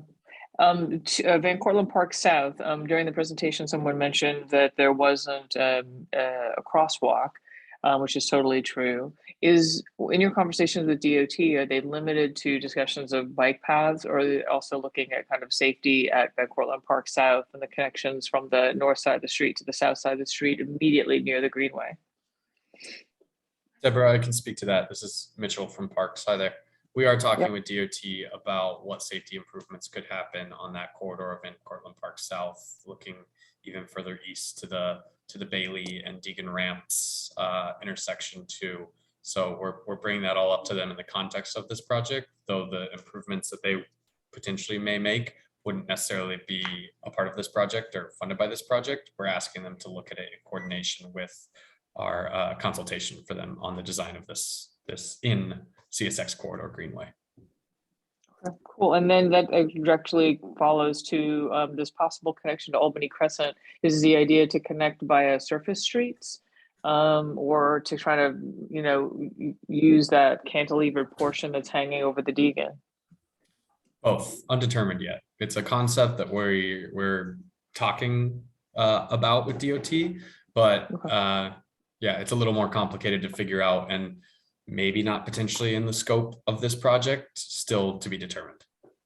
Okay, got it. And then my last question is for Pilar, and it's not really a question, it's just really something I'd like to kind of put on your radar to maybe if we could have numbers for. So the Joan Park Reservoir, the North Basin, we had a controversy a few years ago because it was being kept empty because it's being used as an overflow basin when there's not construction projects and stuff happening. With this connector to the Greenway, is it possible that this connector would allow for overflow capacity so that the reservoir would not have to be kept so low in order to accommodate any kind of emergency situation of water further south or further north? I know you don't have the answer to that question, but I would like to just kind of get that in your notes as a question that maybe at a future ENS meeting we could discuss. All right, yeah, we'll take it back to our Bureau of Water Supply. I really don't know what the answer. Yeah, no, I wouldn't expect you to. Thank you. Thank you, Deb. We'll go to Bob Fanuzzi and then Laura. Laura can go. She's ex officio of every committee. Laura? Oh, sorry. Go ahead, Laura. Thank you. And thank you for the presentation. Everyone, you've worked so hard. I just want to say that this board has a long history of supporting the establishment of the Putnam South Greenway and the daylighting of Tibbetts Brook, both inside and outside of Van Cortlandt Park. This board unanimously passed resolutions in 2016, 2017, and 2018 that clearly reflect our support for this project. My questions are, one, do you anticipate obtaining easements from the private property owners, and have you started this process? I can speak to that. Hi, Laura. I'm Mitchell from Parks. Hi, Anticipate is maybe we're not quite there yet. I don't know if we anticipate it will be easements or some other kind of agreement. Something will have to be done to get access points to those private properties. What that is yet, we just don't know. As far as started communications Our first step was to do some internal due diligence, see what worked, look at property maps, etc. Second step was to bring it up to DOT, discuss with them and make sure that these points don't conflict with any plans or any thoughts that they have. We've done that. They seem to be okay from the DOT side. Third step is we've reached out to Councilmember Dinowitz's office to set up a meeting to discuss with them the opportunities and strategize how best to approach the private property owner on discussions for those access points. So we are in the process of setting up a meeting with the council member's office right now, and then that discussion will be the next step. It's also, I think, helpful to bring BOEDC into it. Mm-hmm. That would be very, very helpful. My other question is, so my understanding is that this design is about 35% done at this point. It's a preliminary conceptual phase that you're going to PDC with, and you'll be going, you'll have subsequent visits to PDC. Am I correct? Hi, I'd like to address that one. My name is Alicia West, and I serve as the liaison for DEP to the Design Commission. So at this juncture, we're going to be submitting to the Design Commission for a preliminary level review. When we are further along in design and basically at design completion, then we would be applying to PDC for a final review. So that's, but there will be, Bob, that's a different answer than we received before. This is not conceptual. This is preliminary. I'm sorry, Laura, I have to clarify. Yeah, so we will be submitting to the Design Commission for their preliminary level review. That's right, Bob. I misspoke earlier. I apologize. You're in the conceptual phase, I heard earlier, but you're going for preliminary. But just to finish my question, my understanding is there'll be several appointments to PDC. We're anticipating at least 2 submissions, yes. Okay, and so therefore the board will have opportunities all along to weigh in, and you'll return to us to give us the updates and get our feedback so that we can weigh in, you know, with each stage of going to PDC. Yeah, we can certainly talk about that. I mean, I know that we have a nice, robust stakeholder group and that there's been a lot of engagement to date with some of my colleagues. So that's, you know, obviously we have a very open line of communication with you all. Yeah, no, absolutely. But the board is the board and appreciate that. And my last question is, we thought that in terms of the purchase of the CSX right of way, we thought the ink would be dry by now. So what stage are you in with your negotiations? Because, you know, we thought it would be over by now. I don't know if you can answer that, but it's something that. Maybe I can take that. So we are indeed very, very close. You know, with the CSX PSA agreement, we have a multitude of legal law reviews, as well as the negotiations and the asks. So we are expecting to finalize the PSA this summer. That's what I'm hearing from our law department. Well, we'll break out the wine. Yes, I mean, we are, you know, that's why we, you know, we can't even proceed with the further phases of the design unless we have the property to design for, right? Exactly. I mean, you know, I'm going to be honest with you, we started the design at risk because we knew that the community wanted, we wanted the project. You know, we kind of like tag team with the parks and we took our chances that the PSA is going to happen. So that's why, you know, we've been concurrently moving along these discussions with the expectation that the PSA is coming along. And what I heard from our law department is they are like extremely close. And this summer they're expecting an announcement. Thank you. Thank you. That's all. So everybody, there will be time at the end of the meeting for general questions about process. So let's, we really need your feedback and we need the conversation on design elements because especially if this is preliminary review, that means everybody there is one more stage, and that's final review. So our recommendations have to be precise and informed by design, what we're seeing here. So Mitchell, this may be a question for you. What does access look at any point in terms of signage, in terms of fencing? What does a greenway access east-west for a north-south greenway actually look like? Is there a design language you can offer us? There is an existing design language for greenway signage that was approved by the Public Design Commission in, oh gosh, I'm forgetting the year now. It was either in the early 2000s or in the late 90s that was developed between Parks and DOT and DCP. And that's what you'll see on most greenways around the city. In Van Cortlandt Park, if you go to the entrance at 242nd Street from Broadway, you can see a medallion. So it would be that kind of design language. There it would possibly be other kinds of standard parks entrance sign language coming into the access points as well. Okay.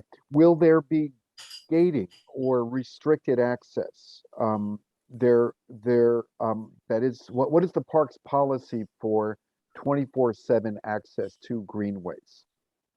There could be access restrictions. We don't have that fully determined yet for this corridor. I think we make site-specific decisions based on the type of greenway we're talking about, because this is potentially going to have a bit more of a feel where you're down sunken in a trench as opposed to just being at grade in a park.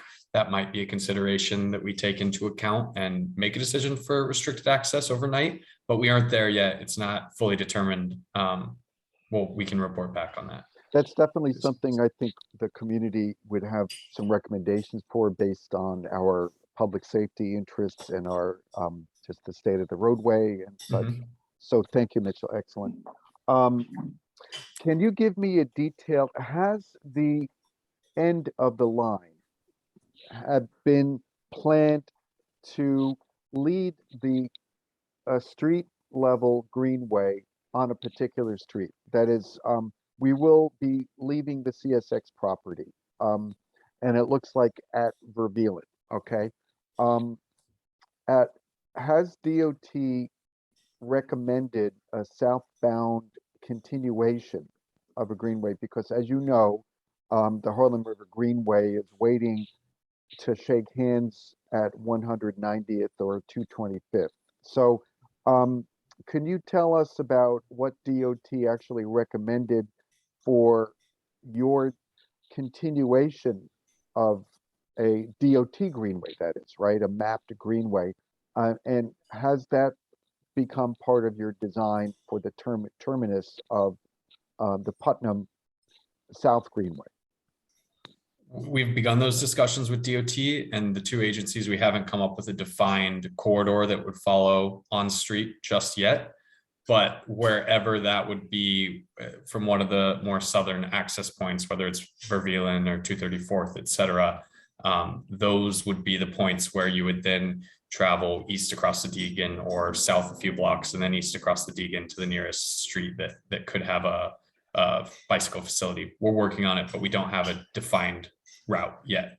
So we would probably be making such a recommendation as our chair of Deb Travis is not only a member of Parks, not only a member of Environment and Sanitation, she's also the chair of our Parks Committee, Traffic and Transportation Committee, has a great interest in that corridor. So we would probably be making that recommendation for a continuation. So I'm glad to hear it's still up, for consideration.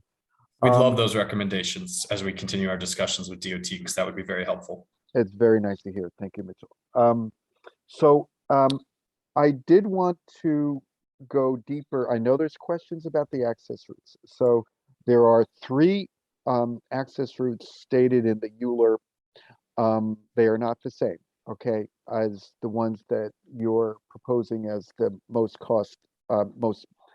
most feasible. Okay, so I'm definitely going to have to ask you to go through what knocks out 230th, 234th, 238th, just for review. But before we get there, I would like to just raise a east access issue for Vervelen. Now, I've been to Vervelen, I've seen Vervelen, it's definitely, have you, how do we help people from east of the Deegan get to an access point there?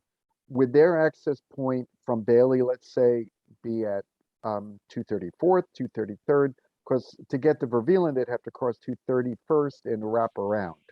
Have you thought about how to wayfind from the Kingsbridge Heights and the Bailey corridor? That's wrapped up in our conversations with DOT about what the route is to connect to the future Harlem River Greenway. Is also thinking about is the solution there working in to improve pedestrian bike network improvements east of the Deegan to bring people over and onto the Greenway. So that's all part of that conversation. Mitchell, could you remember this? Because we're recommending, I'd like to propose a dual track one, which takes advantage of Parks, and second, which runs along DOT, and they're not mutually exclusive. I'm so glad you brought up the continuation along Bailey to the Harlem River Greenway. We have absolutely supported that, but we also have the opportunity of parkland and greenways in parkland. So I personally recommend a dual access model. So thank you for raising that. Thanks a lot, Mitchell. So if you can just, I guess, Sandy, you and I had spoken about this before. If you can rehearse a little bit more, going back to the 230, let's start with 230, Van Cortlandt Park South and 238 sound like they're similar in the sense that they're really high, right? And the more height you have, the more superstructure you have to build under it, and the more superstructure you have to build under it, that is ramps or stairs, the more you take away greenway. I think that's what I'm learning from as a problem with the height, as well as perhaps elevators for ADA compliance. So just to satisfy our original, our interest in our original proposal for those three cross at 230, 234, 238, just rehearse go over this for us. Thank you very much. Sorry, Bob, were you asking me to respond to that or Sandy? Yeah, whoever feels they can speak to the cost benefit of what knocks out, let's say 238, just to go over that. Sandy Vidalia, I'll leave it to you and I can fill in any additional details if we need them. Thank you. I can cover that. I think it's that, as Bob, as you noted, at 238th Street, this is one of our really narrow areas of the corridor. And so a ramp takes up some of that vital space that we have when now that there is a stream channel and the greenway there.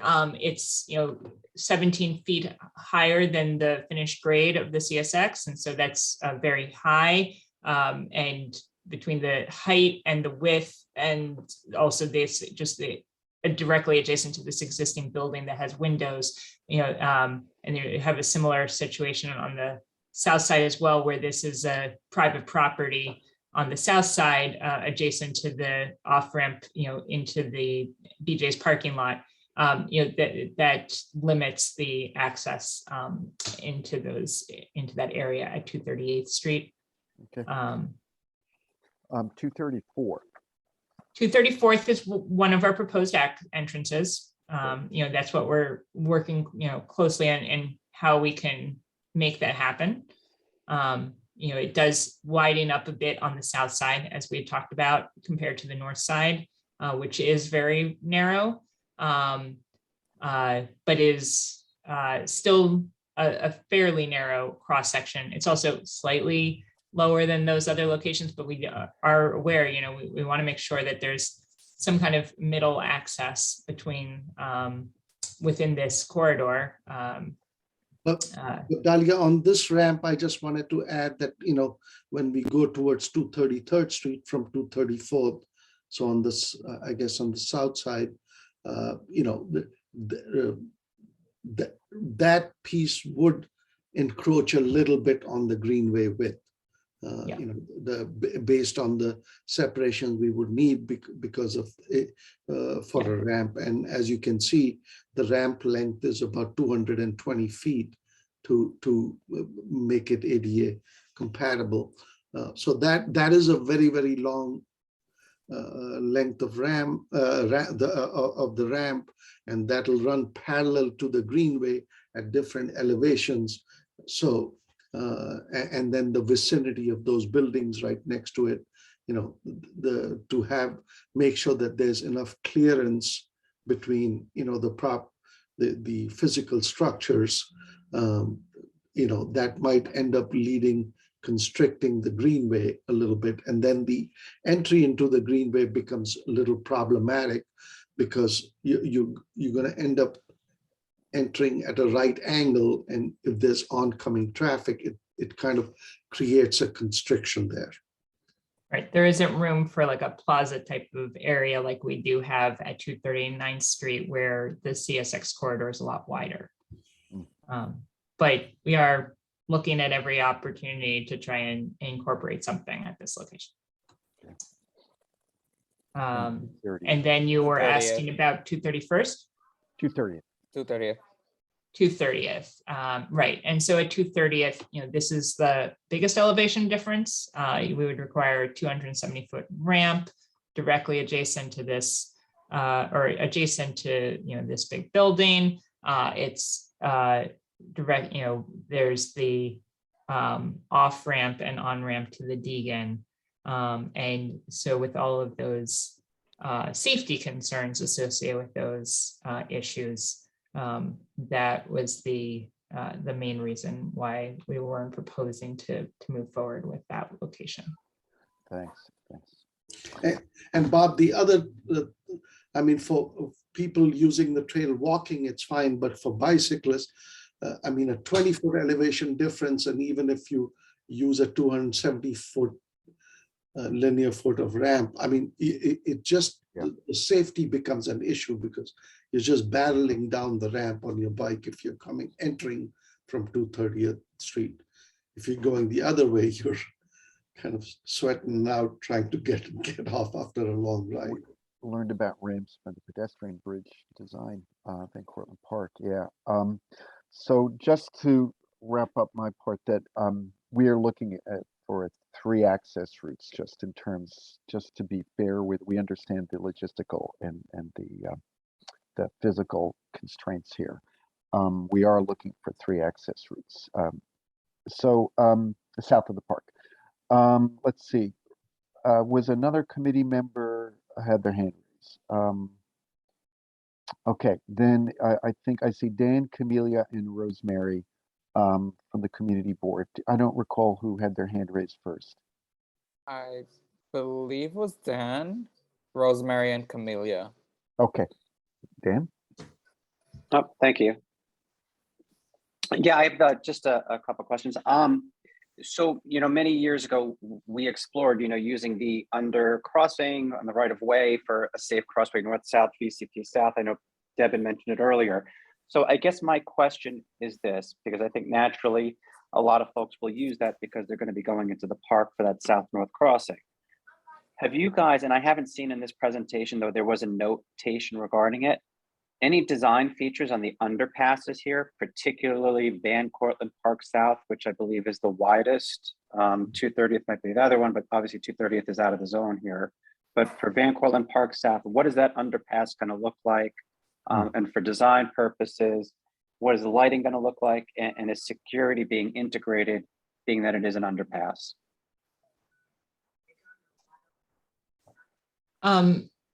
Mitchell, do you want to take that? I know that, I mean, we would be providing lighting, but, and that, you know, is going to be a design detail. We'll work out, you know, exactly how much, but, you know, we are going to be adding lighting all along the corridor. But I believe Parks had some, you know, had some concerns about doing any, about use of that open space underneath the underpasses beyond the greenway. Yeah, Dan, is that what your question is? Like the area to the west that would be under the overpass, or just like the experience of the below overpass itself? Well, the bottom of the structure, I guess. I guess I had assumed that from the park to say 239th Street, that's just open space, which is going to be open 24 hours a day, and part of the, you know, park, you know, that's just open. Is that being gated off in some manner? Is that going to be open? Is it going to be a 24-hour path that's open when you're connecting at Van Cortlandt Park South underneath? I see. So going underneath Van Cortlandt Park South, and then just the area that is within the CSX corridor as you're going to 239. That's what you're asking Yeah. about. So if you went from 239th Right. into the park, is that open 24? I was assuming it's open 24 hours, and that's Yeah. why my concern dealt with lighting and security. Right. So I think Bob maybe or somebody else asked another question about would the greenway itself be fully accessible like 24/7? Similarly, how I answered that is that we're still discussing at Parks what our policy is going to be for access to this greenway corridor, whether it needs to have gates at the entrances to it because it is a bit more isolated than an at-grade path in a park, or whether it can be open 24 hours. And so we haven't made that determination just yet. Mm-hmm. Gotcha. So we don't know if it's going to be accessible. So I guess now let's say we have a rainy day and it's a little bit darker. What is the design going to look like underneath these underpasses? Will there be security features involved? Will it be bright? There will be lights, yeah. There will be The lights. B-pole detail that we showed earlier. I don't know if we can flip to that page with the So I had CSX seen design one of those elements. poles, which look like regular park poles. Mhm. And I guess an underpass, at least in my mind, would require a little bit more lighting than just a typical pole. It's a really good point, Dan. So that, Mitchell, if I could just, I mean, Go ahead. in those underpasses, yeah, the lighting and the general safety concerns will be incorporated. I guess we haven't, like as Mitchell said, that we haven't talked about like whether overnight access or will be there or not. I mean, that's really a park's decision. But from a design perspective, yeah, if there are certain areas where the lighting is restricted, then that will be supplemented and will be part of the project. So as part of this project, lighting and site safety is included. And as far as design on those walls, which again, you're talking about just blah walls. I mean, have you guys considered murals? Have you considered any type of design features on these underpasses? Okay, well, again, that is the direction of that is again the parks or DEP consideration. But as of right now, we're going to be designing the project in a safe and accessible manner. But any of the art elements or any of those, we are working closely with parks and under their direction to provide that. Gotcha. No, that's helpful. Just one last question. And I don't know if this was raised or not before, but have we looked at an anticipated cost of this project? I don't know if it was mentioned earlier in the presentation or not. Sandeep, can you Anyone? confirm the budget? Yeah, I think we have a combined budget around $140+ million between the parks and us. 140 plus. Thank you. Mhm. That was it. Thank you. It was very helpful. Thank you, Mitchell. Thank you. Thanks, Dan. Yeah, thank you. We will move on to Rosemary.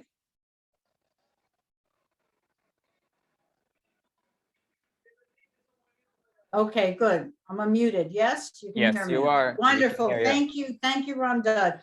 So just three things. One, just to ask the city people, do you have, and I asked this at some economic development committee or something, what is the width of the CSX property all the way from Van Cortlandt Park to 230th? What is the width? Is it a continuous width all the way down? Does it change? What is the width of what the city is acquiring? What is the width of that property? You don't have to answer me now, but you understand the question. Yes, right? Yeah. The I map can answer. It varies from 25 feet to about 65 feet. But it varies significantly in different portions of the project. Is there a map that shows that? Yeah, we have a detailed property map. Is there a way that you can send us to the community board so everybody could look at it, but I could see it too? Would that be okay? I believe the community board got this presentation and it's shown on Is it, the maps here, no, Dahlia. no, actually, it's not. There are different pieces that we get. So there's a piece that says 33 feet. There's a piece that says 63 feet. That doesn't tell me from top to bottom what the range is. Does it? That's the entire way. And Yes? yeah, this is the entire way. So it's widest at 63 feet and narrowest at 25 feet. Okay, go all the way down to 230th Street. Okay, good. Thank you. Welcome. Number two, the access points. Are they, have you reached it? I understand you're studying them. Have you reached the point where it is elevator, stairs, or ramp? Is there, do you know for each of the potential access points, what the method would be to access? There is a ramp at Vervelen Place and a ramp at 239th Street. And at 234th Street, we are evaluating and working closely with Parks to try and make that as accessible as possible. So two of them are ramps and the third one is not known yet, right? Yeah. Is that fair? Okay, thank you. Now, I'm just gonna say something because Bob Fanuzzi scared the bejesus out of me when he said, we only have this time to speak. That when PDC looks at this, it could be like gone from us. Okay. There's no secret that I really cared about the original vision for this strip from the park, not the daylighting. God bless you, go do the daylighting. But the greenway strip from the park to 230th Street. It was 13 years ago, we saw this, we cared about it. We were told this could be the High Line in the Bronx. This is, it was given us a great vision. There was a vision in part of it. Bikes, walkers, benches, lighting, vegetation, seating, access, we talked about access, but the design of all of that, I don't see it. And if you're looking for comments for PDC, I'm going to say this. You have given us a sidewalk. This is not a recreational greenway. It's a sidewalk. I do not see any imagination or any vision.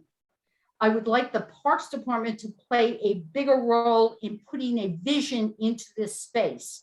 What is left? You do not have what was originally approved in the ULURP, you're left with something less.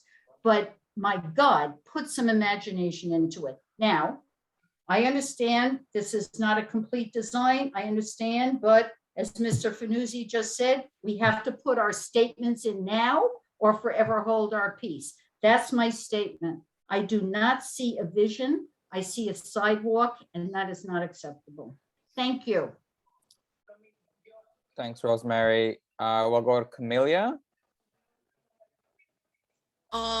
Yes, hi. Well, thanks to all city reps for being here and walking us through all of this. If this presentation is not on the project public website in this format, kindly add it. Everybody loves the project website and we feel all very informed when it's there. So please add it. So this was point number one, make this public. No, point number two, I do want to stress the point that David made, meaning to some extent, this space has to be quote unquote floatable. It has to be a space where excess water has a path to go further down. And I mean, I repeat this because you have to hear it. I said it both in economic development and I think in environmental sanitation prior. I have pictures that tomorrow I will reach out to Bob to give me your email, Pinar, to send you from back in December to 2018. It was a meaningless rain of 3 days in December. I mean, you see it looking like a swamp with an actual river flowing, with dogwood popping up, gigantic dogwood over at Vervelen. So this space, when we will have rain events that are not even so newsworthy, but just fairly significant, will be flooded. So to an extent, the design has to consider that. And also, I don't know if you consider some sort of a sloping even of the actual path to the point where it helps this. I have pictures of the Digan with a very low level wall, so I'm fairly concerned on that side where the river is supposed to flow. My point number, so floatable, the issue of floatable by design. Now my point number 3, I saw recently a documentary about the making and the planning of the High Line. I recommend it to all. It was in NYC Public TV or whatever. Extremely informative. Therefore, I strongly question, and I will not be popular with the bike people right now, I strongly question whether having a bike path would be actually feasible and safe. I'm just putting it out there because in the narrowest sections, you cannot have a bike and a pedestrian pushing a stroller and a little river. I'm just putting it out there. I'm also wondering if you have personally sort of have been given the permission to actually walk the entire length. I know you have maps and everything, but I also have pictures with like gigantic trees, which are maybe in the middle of the thing. So I don't know if there's enough space at various locations to have the river, the green space and the path just as nicely as you have it in your beautiful cross section on page 40. So I'm just wondering if there will be a need for trees to be cut actually, you know, to make this happen. So then I'm just, again, putting it out there as a fact. And my number 4 and final, but honestly, the truly most significant concern, again, is the issue of sanitation and garbage cans. This is a long enclosed space. People will throw stuff. Who is managing? Where are the garbage cans? In whose budget will it be for them to be emptied and clean and everything? This is a space that if successful, I mean, I'm sure it will be successful, it may very easily become the victim of its own success, becoming the trash can of the neighborhood. So that part of maintenance and the unglamorous issue of where are the garbage cans and who manages them is tremendously important. And also the issue of access, I do feel like there will be a need of enclosing overnight or whatever, because if not, that will become the location of rapes, syringes, and all kinds of other stuff, because you cannot provide 24/7 security. But again, I would be happy if it would be otherwise. But again, I mean, strongly from the point of view of the benefit for the economic corridor, from the Broadway corridor, the issue of sanitation is absolutely crucial. And I would like to hear more details in further iteration of this. But I just want to say thank you to DP, to Pinar and her team. I mean, it was absolutely tremendous to hear your backstory, sort of say. And Pinar, I will reach out to Bob for your email. I hope that's okay to send you tomorrow these pictures from back December 2018. Thank you. Thanks, Camelia. Hey, Mitchell, are you able to answer or address Camelia's point about the tree removal now, or is that something we have to follow up on you with? I think we should follow up unless Okay. Talia and Sandeep, if you have any info about tree surveys within the CSX corridor yet. Well, the tree surveys have been completed, and yeah, I mean, there's some trees which will have to be removed, and then we'll be replanting them. I guess my follow-up to that is, do we know which corridors those trees will be removed, and will they be replaced after the overlook or the greenway is built? The trees will be removed within the CSX corridor. Okay.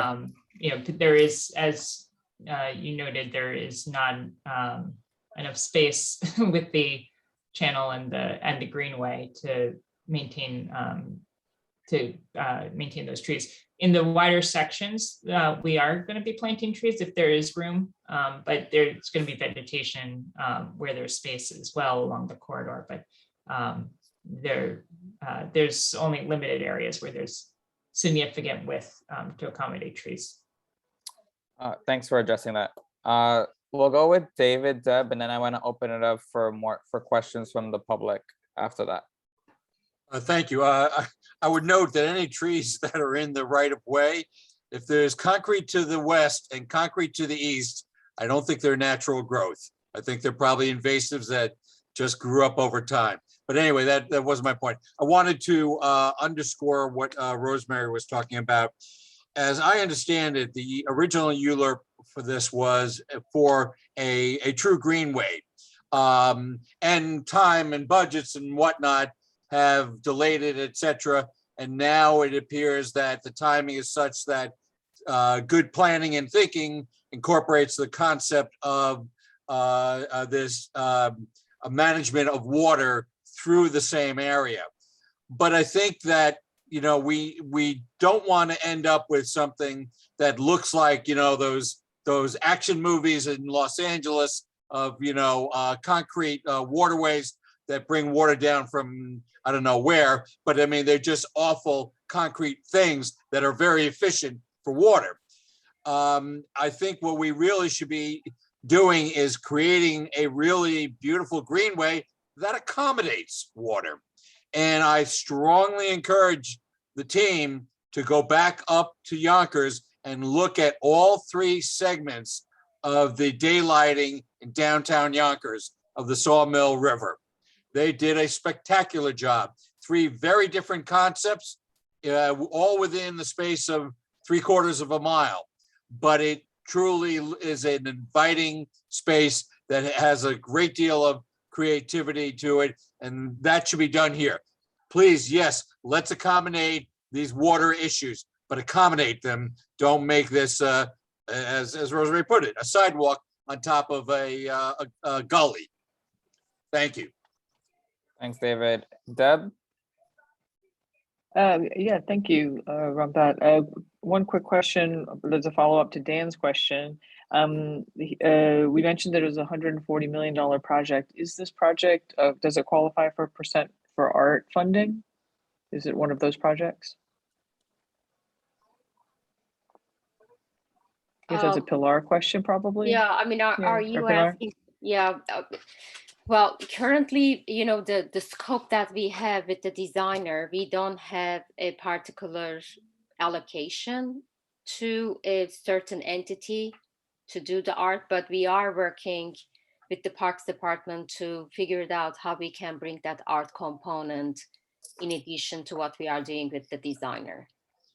Okay, great. You know, I mean, yeah, it's you know, I think this is somewhat a traditional way if the park has been or will be doing the design, right? That's Mitch and I talked today, that is usually embedded in the park's design.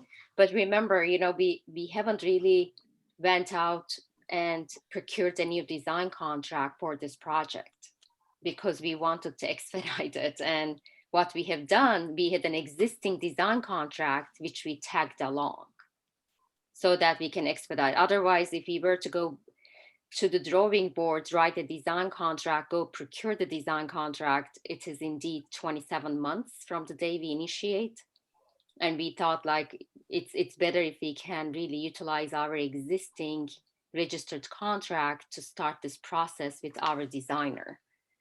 So, I mean, I hear you, and we've been really wanting to bring that art component. And I think Mitch and us and DOT, we have to figure it out how we can indeed procure either a standalone contract or look at some existing mechanisms to bring that piece to this contract.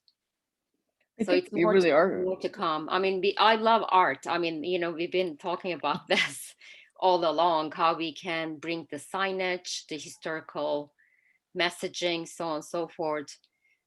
So I think, you know, we have to really think about it together with the community. What are some meaningful ways to bring that art component to the design piece and how we can indeed procure that?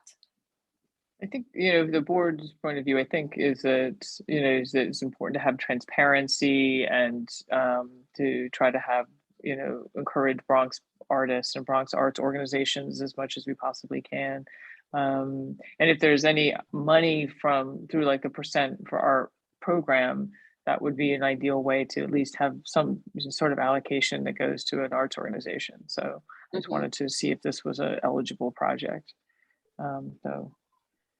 Thank you for that. And then my last question for tonight is really the Rosemary reminded me of this with talking about the ULURP process. When the ULURP process, my understanding is made this parkland owned by the park department. With the purchase of the CSX property, is there any alienation, or will DEP own any of this property, or will it continue to be Parks property all the way down to the pipe, the whole length of the greenway, and of course, obviously into Van Cortlandt Park, or will it be maintained by the Parks Department but owned by DEP in some capacity? The ULURP stated allows the authority for the property to be purchased and mapped as parkland. So that is what will happen unless there was some kind of different land use action, if the two agencies decided that there would be a better configuration. But as of right now, that's what the ULURP authorizes, and that's what would happen. There's still some negotiation that will take place between Parks and DEP exactly on who is maintaining what aspects of this feature, because it is a very unique naturalized water course that has a recreation component added. And as Pinar said, it's like the largest green infrastructure project in the city's history. So it's a little bit precedent setting, and we'll be working through those details further. But to your first question, yes, it is to be mapped as parkland. Great, thank you. Thanks, Deb. Thanks, Mitchell. Now I'm going to open it. I see there's 4 community members that have questions. User 2, can you, before you ask your question, can you just identify yourself for this, the purposes of the minutes? Yes, Marie-Claude, local resident on the Bailey side.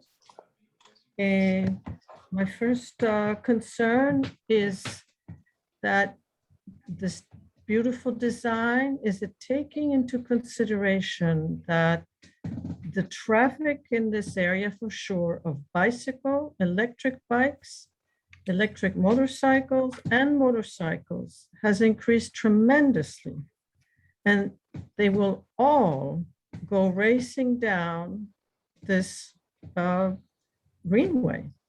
So are you taking this into consideration as you make your design? Good question.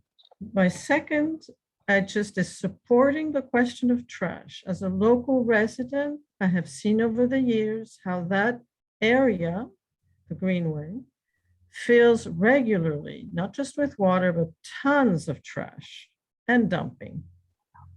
And 3, will there be along the way some places set aside, perhaps, or that will include things for little children and their mothers? That's it.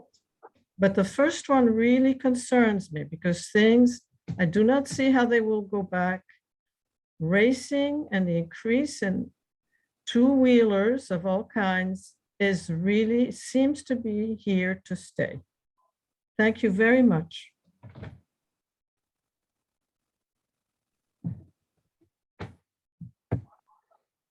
So I think the first one is for speed calming, traffic calming, speed bumps, ballot. How do greenways design ensure speed control? Yeah, so generally we do not try and incorporate any kind of bumps or other kind of manipulations to the surface, because those also present safety hazards for people who are not on speeding electric bikes of sorts. An older person with a walker potentially tripping over a hump, somebody in a stroller walking a stroller not paying attention. So it's more of an enforcement question than it is a design regulation, because those vehicles that are all over the city accessing greenways everywhere can fit through the same kind of spaces, these entrances onto a greenway path like they could anywhere else. So unfortunately, that is a problem that is being experienced in the city right now, and it's a more of an enforcement question that we're still looking into. But right now, we're not necessarily planning any kind of physical changes to the greenway surface itself to prevent those kind of activities because of the unintended other safety considerations. There's ballards at the top of the park at the Putnam Trail. Have you incorporated ballards in other greenways?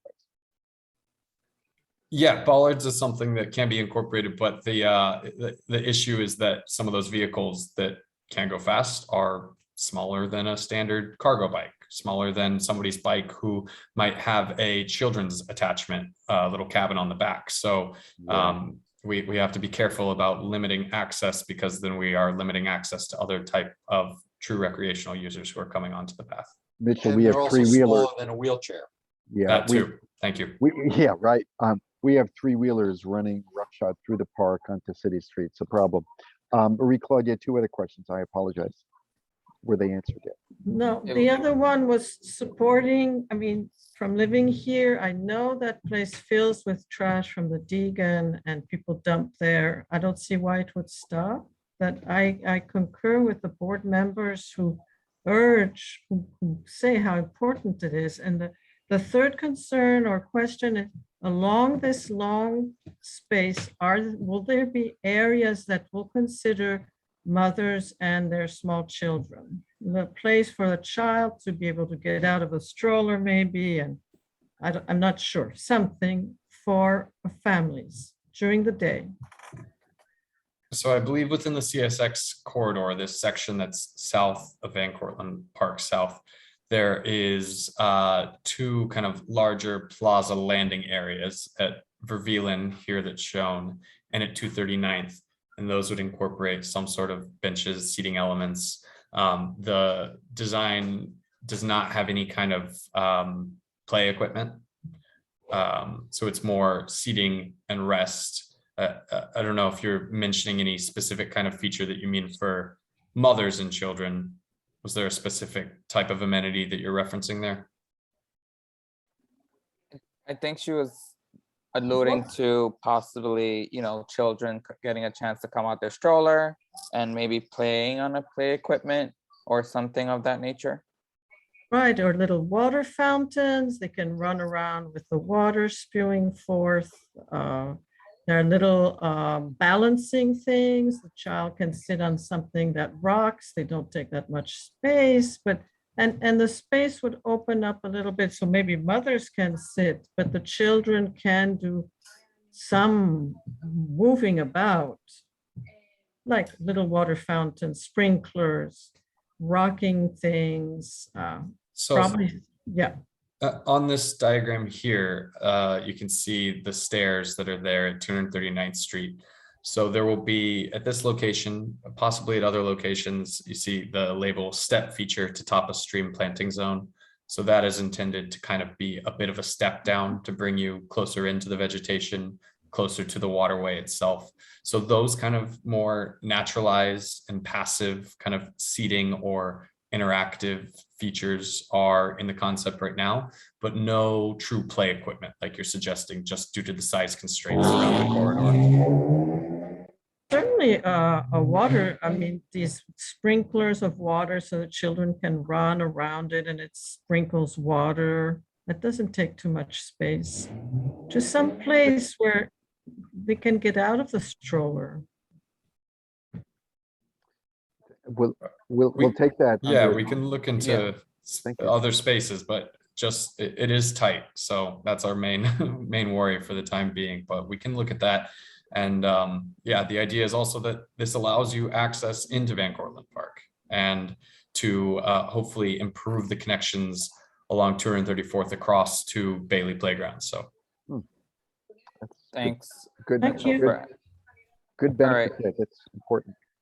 Three more questions, then we'll end the questions from the public phase. Yep. So, Lucy Mercado. Lucy, are you there? I am. Sorry. No, no worries. Finishing a bite of dinner.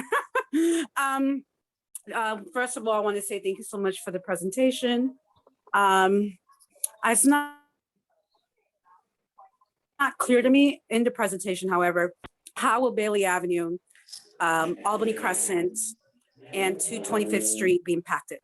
And second, I share the concern for the traffic around 230th by the mall. That mall brings in a lot of traffic, as well as the Deegan. So there is a concern for that. And then I think that's it for my questions. Ms. Mercado, you're talking about Broadway Plaza, right? Yes, I am. Okay, I would just want to give them like, the Yeah, description. Broadway Plaza, yeah. It's always congestion from the highway to Broadway Plaza since the mall's been there. So to answer that question, for those three locations, Bailey Avenue, Albany Crescent, and 230th Street. Is that what you asked? Did I get that right? Yes, that area, as well as 225th, since I see that. 225th. Yeah, the Marble Hill community. So the project that we're presenting right now, the scope that is included in this will not have any impacts to any of those streets, because this project will either be, in the CSX corridor down lower, actually not passing under any of those streets because it ends before 230th at Vervelen. But as I mentioned earlier, we're discussing with DOT what kind of safety improvements could happen in the network of streets that are perpendicular and parallel to this corridor. And so there could be some associated projects brought on by DOT in the future to improve the safety around that would be attempted to time up well with the opening of this project, but nothing specifically defined yet for any of those streets. Okay, thank you. Mm-hmm. Great. Thanks, Ms. Mercado. Miriam and then Jody. Hi. Thank you, everyone. This is a lot of work and it's a great project. The greenery is much needed in the area for sure. I have one concern which has been brought up before in this discussion. It is purely, how is all of this going to protect the existing properties from the water table? I understand that the water level and all of that is not of concern for this project to everyone who's working on this project, and that's a different thing. It's upstream and all of that, but it is of huge concern. And the area with the channel, the water channel that I saw in the pictures in the presentations, it really is not sufficient. It's not enough to provide sufficient absorption of water in any case at all, in any way, shape, or form. I think the community is hugely at risk with the existing floods that continue to happen. And it's been at least a couple of times each year. It's our livelihoods, it's our businesses, it's our income. At the end of it, it's our health, because the sewers are right there. And this water is constantly being rotated when there are floods. Now, the stream is great, it's beautiful. I'm a landscape designer. I love the whole native planting idea. I love the fact that people will have access through it, but quite a lot of that, certainly around 230th to 234th or a bit more than that, seemed to me like it's going to be where people will have access on sort of like a high level. What happens to the water that's underneath that continues to impact the foundation of all the properties that are along that CSX property?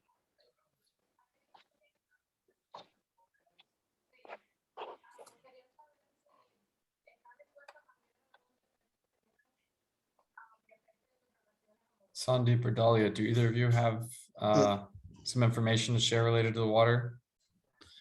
I'll just note that part of the reason the stream corridor is shown on this side is also, to not intentionally put it adjacent to existing buildings. And, that is that during the, normal operations, when the, as Sandeep had noted, we are going to be limiting the flow of the water into this channel, and it will, during non-extreme weather events, this will be operating with the water within the channel.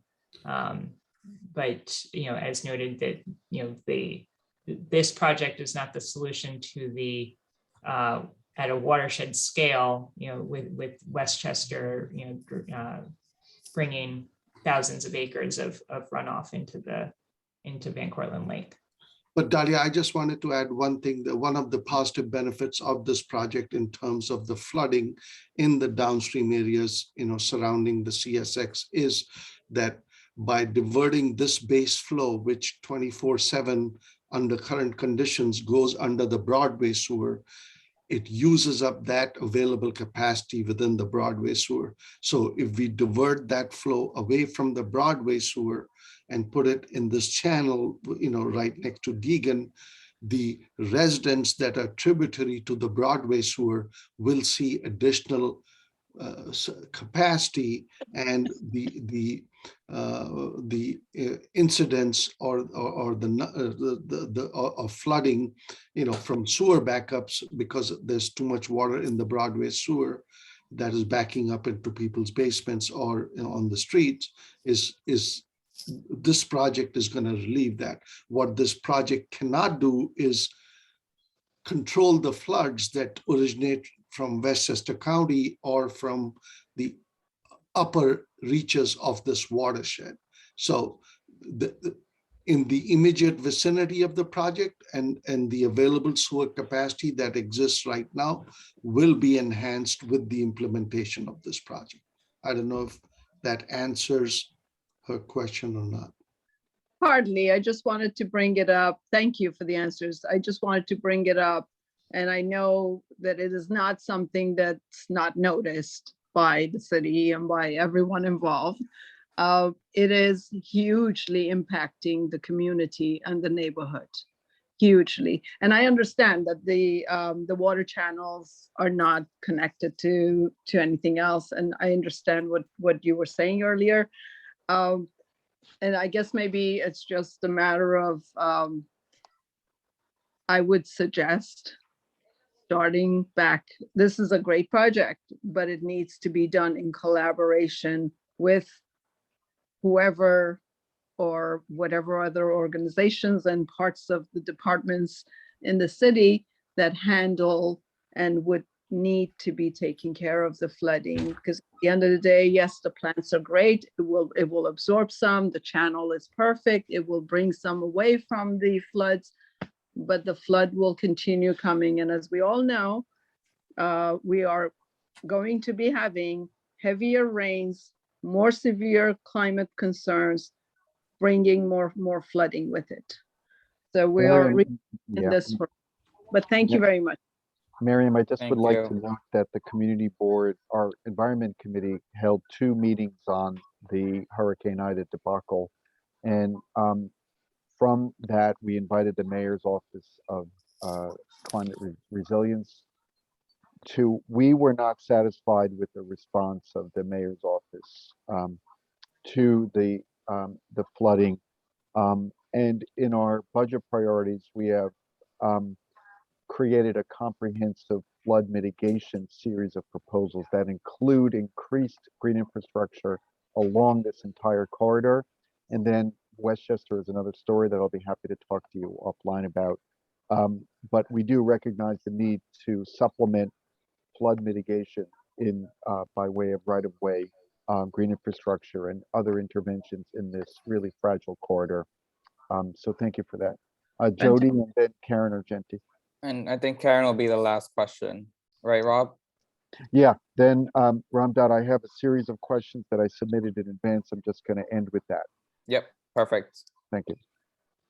Hi, thank you for the presentation. I have to say I'm so excited because I have on my computer right now the 1998 report with the community board's resolution talking about the Putnam Trail and daylighting Tibbetts Brook with DEP and the Parks Department and a greenway. So I've waited 25 years for this presentation. I don't want to beat a dead horse, but there is a lot of water there, and it's not from Westchester. It's from the fact that this is a below grade downslope.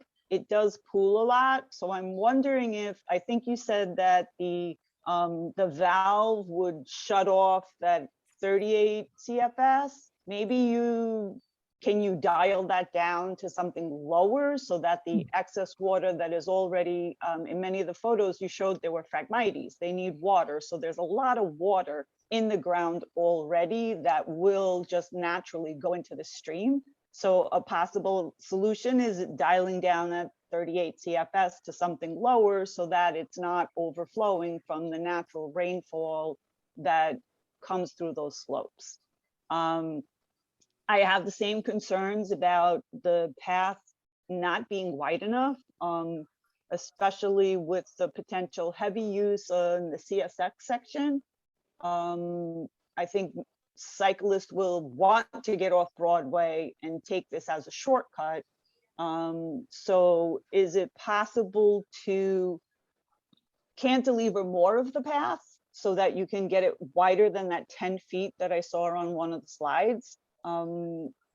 The other thing that in one of the drawings that we had done for this Bronx Hudson River Greenway report that included the Putnam line, to deal with that idea of it being a speedway and to respond to Camellia and Rosemary's concerns about it being just a, you know, a straight line sidewalk, possibly meander the path so people cannot get up to speed on it on bicycles, rather than making it a straight line path, meander it the way you have the stream meandering, almost not as much, but that could be a natural traffic calming way that people don't have a straightaway that they can pick up speed on. And then I wasn't clear because you were talking about considering 230th, but then eliminated it because of the ramps and the traffic, but then said that it ends at Vervaline Place. So if it could go further, if 230th highway off-ramp wasn't a problem, one of the things we did explore, and since you've mentioned private property, I'll throw one more in there. Some of the private properties on Exterior Street has sloped down and are at grade behind them. So if you were going to ask for easements or access, that could be another way to bring it down a little bit further and closer to 230th, where I think it then can connect with the East Coast Greenway that runs on Tibbet. So my last two things were, I'm glad to hear native plants because one of those renderings had daffodils and forsythias in it. So I'm hoping that was really like spice bush and trout lilies. And then another thing that we considered in our dream big but had no money plan was the noise from the Deegan. So I saw in some of the slides that you had a concrete barrier going up against the retaining wall, and in places where there wasn't a high enough retaining wall, is there a way to do something with those so they are baffled and can deflect some of the noise that comes off that highway, especially being down in almost like an echo chamber behind the buildings? So those are all my comments. This was a really great discussion with everybody pitching in ideas. And thank you so much for the time that you spent to do this and listening to all our questions and ideas. I really appreciate that. Thank you so much, Jody. And Karen Argenti. Hi, everybody. I just wanted to say that I think everything is beautiful. I look forward to continuing a conversation and watching this grow into a beautiful flower, so to speak. And I'm just so happy that it's moving on, and thank you. Everybody did a great job. All right, Bob, I will pass it on to you. Thanks. So everybody, before I ask our final questions, I wanted to just, for those of you who are still with us, I wanted to just remind everyone of the process that we're part of right now. The presentation that we've seen today is the submission by DPR and DEP for preliminary review by the Public Design Commission. That submission will take place, I believe, is it June 17th, Alicia? Well, that's their deadline. So on June 17th, they will the agencies will submit to PDC, and that will place this proposal on the July 11th agenda. That July 11th meeting is open. Is that correct, Alicia? Yes, it's a public meeting. Great. So there will be commentary opportunities. The job of the community board is to provide informed guidance to the PDC about things we like, things we would like to strengthen, things we would like to change. The PDC looks and counts on the community board for, and only really among equals, I think the community board gets a special pride of place in the deliberations of PDC, as it should. So our committees then are going to be drafting a resolution that we will be submitting to the community board and circulating in advance of a June 22nd meeting. Okay, at the June 22nd meeting, we're going to hash out changes to a resolution that we will have devised. Given the feedback, we will listen closely to this recording, thank God for Zoom recordings, about all the feedback that we're getting. And I encourage everyone here to send in feedback to the community board by way of email. We really want to then present to the board on our June 29th meeting a resolution for the board's consideration. Okay, on the preliminary review.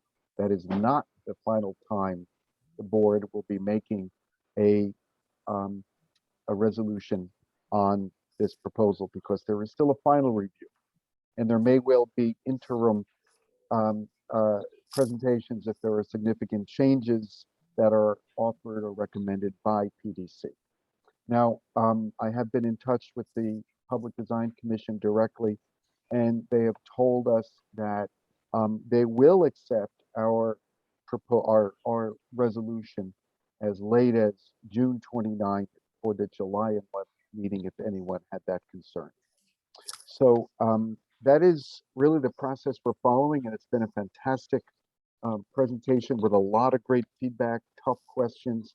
I think you will agree that this kind of nitty-gritty and sometimes grilling is really important for a PDC submission, and really essential part of the process. So let me just end with a couple of questions that our committee raised in advance, and I'm just going to go rapid fire, okay? Can you confirm if DPR has inquired about future use of the MTA property south of 230th? The reason I'm asking that is because it's stated in the 2011 CPC decision that at some point Parks would inquire. Have you made any contact with MTA? Has DPR made any contact? And if not, please say you don't know. That's like a pass if you don't know. But I just would like to confirm that DPR did inquire as to the future use of tracks between 230th and 225th for Greenway use. Parks has been coordinating our conversations with MTA for this project through DEP as the manager of the project. Okay. Could you tell me who is, Pinar, you mentioned before about the contractor who's on contract. Who will be devising the plant palette for the maximum use of retention and native plants? Is that going to go through DEP-GI, or will that be a contract? You mean selection of the plant palette is going to be a park DEP plus whoever wants to join. I think that's how we did it with the GI plant palette. You know, Rob, we change it at least several times until we find the right mix. I see. Okay. So I think that's, you know, John McLaughlin and, Yeah. you know, there's a lot of landscapers at the Parks Department that they are going to put their mind together, and we get the engagement just like how we did it with the lake portion. Fantastic. So Um, that's in-house, I guess, is what I'm asking. Yeah, oh yeah, absolutely. That's gonna be Excellent. like definitely the plant palette selection. If it's like, needs the sun versus the shade, Nice. Okay. and different parts of the native plants, it's all gonna be done in-house, but we will get the feedback. So, I mean, this was really interesting, and I'm so glad that we are hearing all these ideas, because, we've been putting our greatest minds together. But what I'm hearing from the community board 8 is like, let's think about where we are trying to fit too much together at some places along the channel, right? Where it gets restricted, we have the channel, we have the smaller green path, and, it will be really helpful, Bob, from this conversation that we've been taking a lot of notes, but we will definitely would like to make sure that what we heard is the right way to go, and have some action items that we will be coming back to you to clarify. Excellent. Particularly, what I'm hearing is like there's competing needs, right? There's the daylighting piece. I think what I'm hearing is like it's kind of like an added on piece, which was always this project was envisioned as a greenway. And then the DEP came and made this a green infrastructure, which we thought that it's actually made the project more holistic, right? Because there was the Tibbetts Brook at some point along that pathway. That's where it gets flooded. So, daylighting is not like a artificial place we are putting the water in. We are actually trying to daylight the old stream bed. But regardless, we are still retrofitting a built environment, right? And that comes with its challenges, so what we would like to do is like, what is the community wants? Do we need to look at some places in this where it gets restricted, or some other parts of this greenway that we may need to look at these two components somewhat differently? So I took a lot of notes. I think I'm going to circle back with the Parks Department, but definitely we may want to, revisit some of what we are proposing now, and then come back to the community board on those discussions as we have a more clear idea how we can balance those competing needs together. There may not be restrictions. I think that may be an overstatement of what you heard. I mean, there are things like safety issues and night, especially nighttime access issues that are important, speed issues of people moving fast. It is really important what you say about the restoration of a stream that does belong there. You could see it when you're looking at in back of BJ. That is Tibbetts Brook. That's a vestigial stream that you are daylighting. You are not redirecting a waterway where it never was. This is its route. But I think what I heard is that a real need for cutting edge park design, for a Greenway, Manhattan Greenway level landscape design that really shows the integration of nature and transportation in ways that we love about the Manhattan Greenway, more than a sidewalk. So I'm not sure if I heard restrictions as much as I heard up the design and create a showplace on the level of the Manhattan Greenway and its integration of nature and transportation. We'll definitely have a chance to hash that at a community board meeting, everybody, on June 22nd. But I just wanted to ask if there were any other city officials or engineers that wanted to chime in to what Pinar has said about what they're taking away or last reactions, or are you just happy we've all reached a conclusion? And Ramdad, I'll defer to you as well for any last words.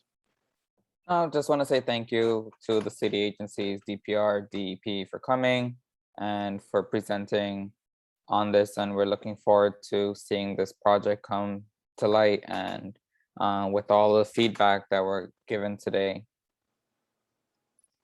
Yes, and we give you a lot of credit for working within a confined space to balance all these objectives. So thank you, everybody. The meeting, this presentation will end. Ramdot, I believe we have time for new business and old business, at least it's in the agenda. Yeah, so our Parks Committee has two things we need to address for new business and something for old business as well. Okay, we really thank your all the city officials and the engineering team that joined us for today. So that'll conclude our presentation on the Greenway and daylighting. Thank you. Thank you so much for your time. Thank you all. Thank you. Thank you. Thank you. Thanks, Bye-bye. Benoit. Okay, bye-bye. Thank you. All right, so Parks Committee,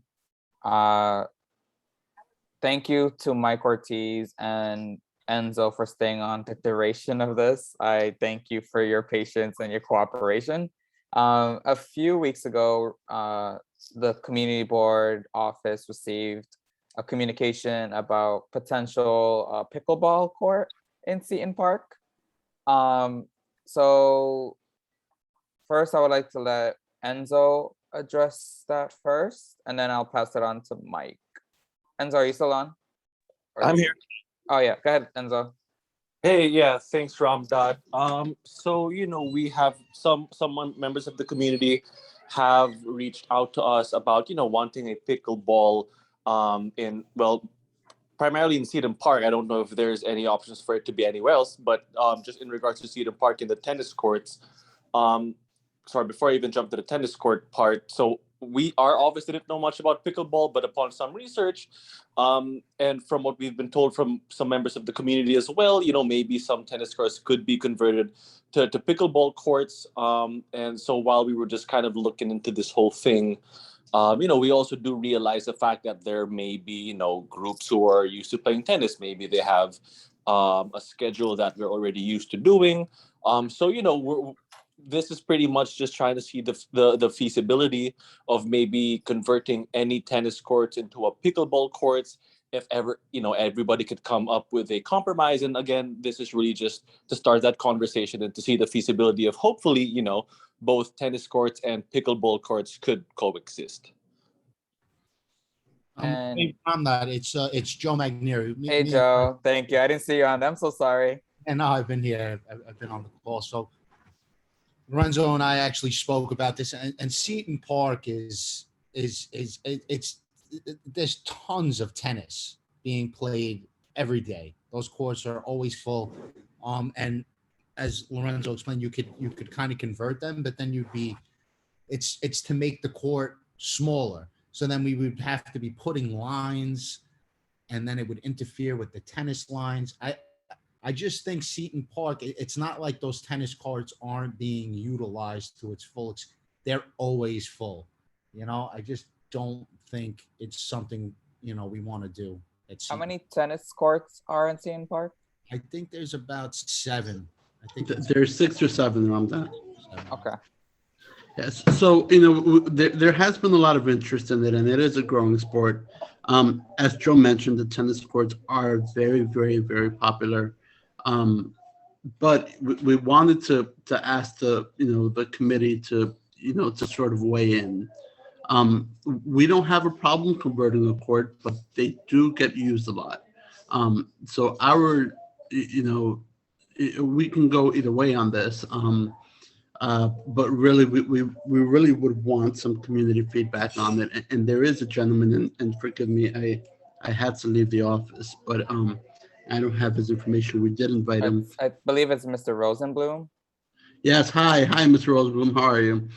Who has been requesting the pickleball, and again, it's not something that we're opposed to. The tennis courts at Seton Park are very popular, but we do think that a forum such as this committee would probably be the best place. And one of the issues that we are facing is that, unlike other permitted sports, for tennis, they, if you get a permit for tennis, you can pretty much play at any court.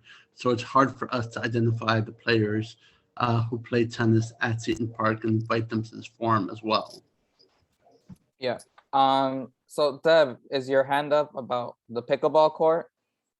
Or is it something related? Oh yeah, Different. no, it's not about this, but the next thing. Okay. Jody, is your hand up about pickleball? No, for old business. Okay, great. I'll get you after this. Mr. Rosenblum, you have the floor.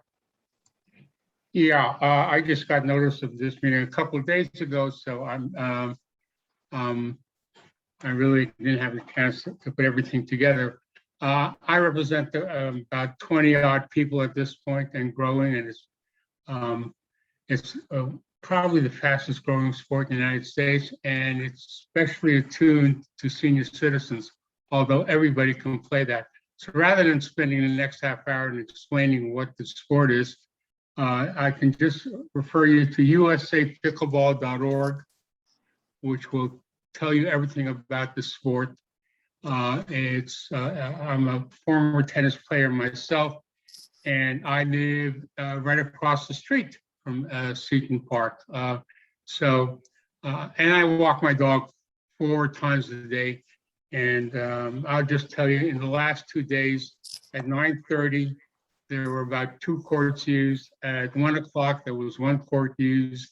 At 5 o'clock, there were 2 courts used. The parks are used, the tennis court park is used more on weekends. And it would, you take 1 tennis court and you can put in 4 pickleball courts. Or there's other options there too. I don't know if I should discuss them now. I certainly can discuss it with Mr. Singh at a later date. There's basketball courts in Seton Park, which are not used at all because the kids, the people, they go across the street into the schoolyard. You can take the half court and turn that into a pickleball court also. Also, there's grass area right next to the tennis court where you can put in a couple of pickleball courts. It's a fast growing sport. You can't believe what it's like in down south, out west, now up north, where every private club is putting in pickleball courts. Every town is now putting in pickleball courts. It's just a great sport, and a lot of people clamor for it, and especially for the senior citizens. It's almost like saying tennis light, because you just don't have to run around as much. And it's a lot of fun, and it's growing incredibly. And it's been a long night, and I'd gladly meet with anybody to go over this, including dimensions and rules and decorum and how you manage it, the games, how many games you can play, things like that. I have a lot of that information at my fingertip, and I have a lot of people who are supporting me. Just started asking around. All right. I don't know what else to tell you. It's been a long night. And by the way, I've been rather impressed by this meeting. I spent a bunch of years on the community planning board in Brooklyn when I lived in Brooklyn years ago. And this was done very professionally presented with a lot of decorum and a lot of intelligent questions. I was impressed. Patiently waiting 3 hours. Thank you. Good job, guys. Thank you, Mr. Rosenblum. Let me defer to Stephanie because I know there is a pickleball court in Van Cortlandt Park. There is. So go ahead, Yeah, Stephanie. I just wanted to quickly say hi, Mr. Rosenblum. I'm Stephanie. I'm the park administrator over at Van Cortlandt Park, and we have a pickleball court. It is over on Van Cortlandt Park South, right I'm near aware of the it. playground. You're aware of it. No one. And it's a dump. It's in such disrepair. We had a couple of our people go over there. It really needs to be cleaned up, and it's far away. And that's why it's probably not used, quite frankly. Stephanie, is the pickleball court damaged? It's got garbage on it. The net is sagging. It's far, far away. Well, I'm gonna My take court, a look at the net and the condition of the court. The last time I was there, it looked fine. But I mean, I can't speak to it being too far away from where you live, but I'll make sure that it's in better condition if there's a problem. and it's not just me, it's my whole group of people.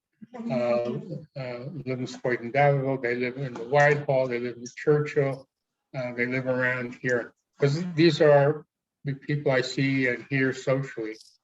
And I haven't really reached out to our greater community. All right. Thanks, Mr. Rosenblum. I just want to give David a chance as well. Sure. David. And Yes, thank you. David, thank you for sending that inquiry to my email as well. And Oh, putting sure, this sure. on my radar as well. Good. I'm glad to. I just want to say, other than Rosemary, I am the closest board member to the Seton Park courts. And I would say that they are well used, but not overly used. I can't speak for, probably 10 to 2 on Saturday, which is probably busier, but generally during the week, they are not that busy. I think it would be a fair experiment to take one of the 7 courts and convert it on a trial basis for the season and see how it goes. They are excellent courts. They're in very good shape. I don't know the quality, frankly, of the Van Cortlandt ones, because if they're the blacktop right at Van Cortlandt South, they're not nearly as good a surface as the Seton courts. But I may be incorrect. But I think it's a fair experiment to try one of the 7 courts for a season. Thanks, And David. then let's see. All right, let me pass it on. I know it's getting late and we still have a few more things to go over. Let's do Bob and then Mike. Yeah, thank you, Ramdot. This is really a question for Mike Ortiz. It was my understanding that the basketball court in Seton Park was going to be converted to adult fitness equipment. And the skate park, yes. Okay. And where is that project at this point? I will comment on that next, but I can tell you now it is it's in pre-bid, so we expect it to procurement is expected completion in the fall. So, if the contractor wants to start over the winter, that's fine, but most likely construction will start in the spring if construction is if there's no hiccups in procurement. Okay, so that site is not available for a pickleball court. With regard to the tennis courts, I think, as David said, it's really a question of how they're being used. If they're in continuous use, that's one thing. But if they're not being used heavily, except, certain times on the weekend, then it doesn't seem at all unreasonable to take one of those courts and convert it and see how that works out. But, somebody who's objective, who doesn't have a strong position with regard to either tennis or pickleball, somebody ought to monitor the use of those courts so that we can get an objective answer to the question of how frequently they are being used. Sure, we can definitely do that. And as Mr. Rosenblum mentioned, we did just get on the agenda, I think, last Friday. We got on the agenda for this community board because much like the Seton Skate Park, we did come before this committee to determine what it is that we wanted to do with that space. So we felt that, we had such a good success rate, such a good experience at that point with the community buy-in earlier on. We sort of wanted to do the same thing this time around regarding this court, the pickleball courts.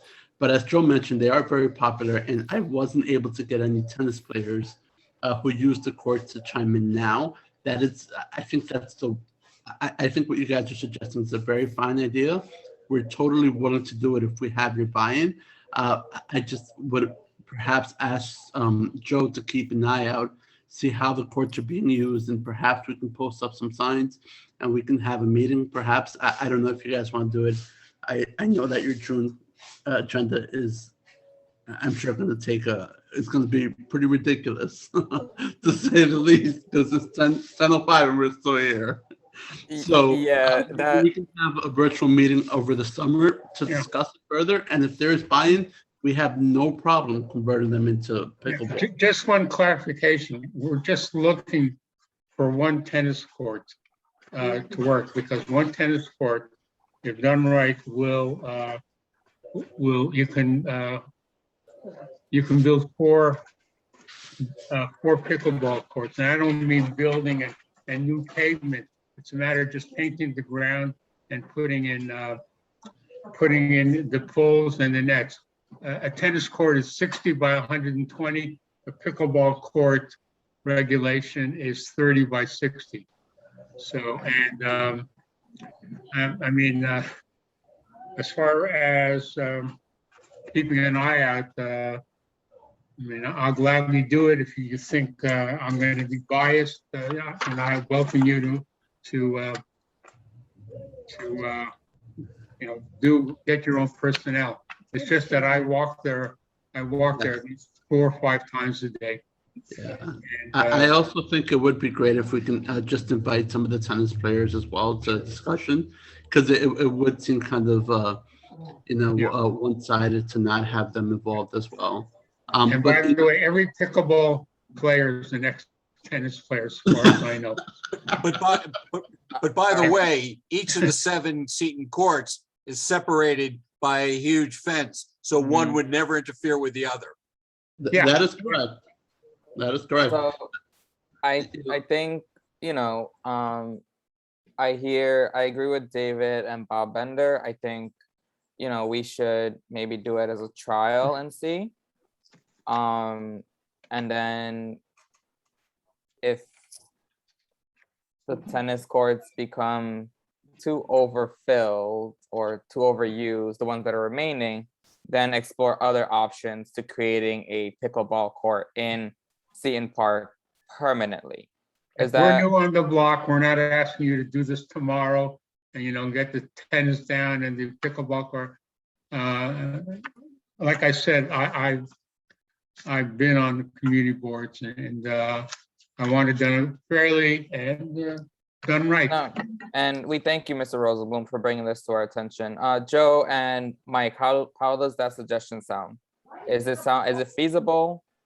It's feasible for us to try it. It will take, we will not be able to get 4 courts out of 1, because it would involve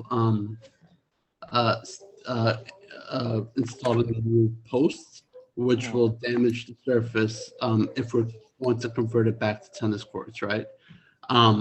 So perhaps we can get, I don't know, Mr. Rosenblum, perhaps we can get 2 pickleball courts in there. You're gonna have to listen, we don't have to do this tomorrow. Do your due diligence. I'll do my due diligence, and we'll report back.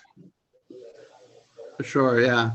It's just, we would, if we're going to do it on a trial basis, I don't want to mess up the pavement, right? That's the only thing that I will bring up. I'm not talking about the painting of the lines. I'm talking about the actual installing of the posts, which we would have to break up the pavement to install it, install footings. Because if we're going to revert back to tennis courts, the uneven playing surface would not work well for tennis. So if we can find some way to make it work, so that we can perhaps have 2 without destroying, creating too much of an issue with the pavement, perhaps we'll do that. I do have a feeling that we will hear some pushback from the tennis players if we do this this pilot moving forward, which again we're totally willing to try. Enzo, I see your hand up, and I guess that'll be like the last input, and then we can just maybe do the trial and see how it goes. Enzo? Right. And I guess what I just wanted to add, so so everybody knows the community board, Mr. Rosenblum Parks, our office is always here to help support, facilitate any discussions or with any additional outreach, so that it doesn't take forever to do our due diligence, get input from other members of the community, from tennis players. So please, our office is here to support those efforts. So Mike, here's what we can do. Yourself, myself, you, Enzo, and the board office, we can figure out how we can do this on a trial and figure it out. Does that sound good? Ramdot, this is Deb. I'm sorry. I already Hey, had my Deb. hand up, so Oh, I I'm couldn't- so it was hard sorry. to- I No, thought that I was already for had all it up, and business. then it was like I had put myself in a corner. I would like to suggest that because it's not on the agenda, that it might. I mean, you're having a June meeting, right? The thing is, the June meeting is already becoming packed because we are also talking about Van Cortlandt Park's fence. I Right, see. Mike? Yeah, the historic house. That fence. Yeah. Yeah, so it's already becoming a packed. It's like the last two meetings of parks has just been jam-packed. Everybody, yeah. Because it would be helpful to have it on an agenda, just so that if people are interested, they don't feel like they don't get surprised. And then if nobody comes or it's a short conversation, then that's great. Even if but and because I agree, I think a pilot would be a great idea. I happen to be in the Midwest right now, and pickleball is very popular here. And he's right that Alex is right that it's something that people often do when they've who have been playing tennis, but they want to keep playing tennis. But also, like, once it gets started in a community, kids, families, everybody starts to play pickleball. It's not quite as strenuous on the joints as tennis. So, but I think it would be good just to not surprise people with the loss of a court. Ramdot, can we just have a meeting at Seton? If you'd like, I will help out, but maybe you, Mike, Joe, and Mr. Rosenblum. Sure, that sounds good. I'll be glad to join if you would like. Yeah, of course. I'm totally okay with that. Again, we just want community buy-in before, because we think it's a great sport. We're always looking for places to install more courts, but it's just we know that the tennis courts here are pretty popular, so we just want. And Mike, is it possible to get some of the tennis players to come as well?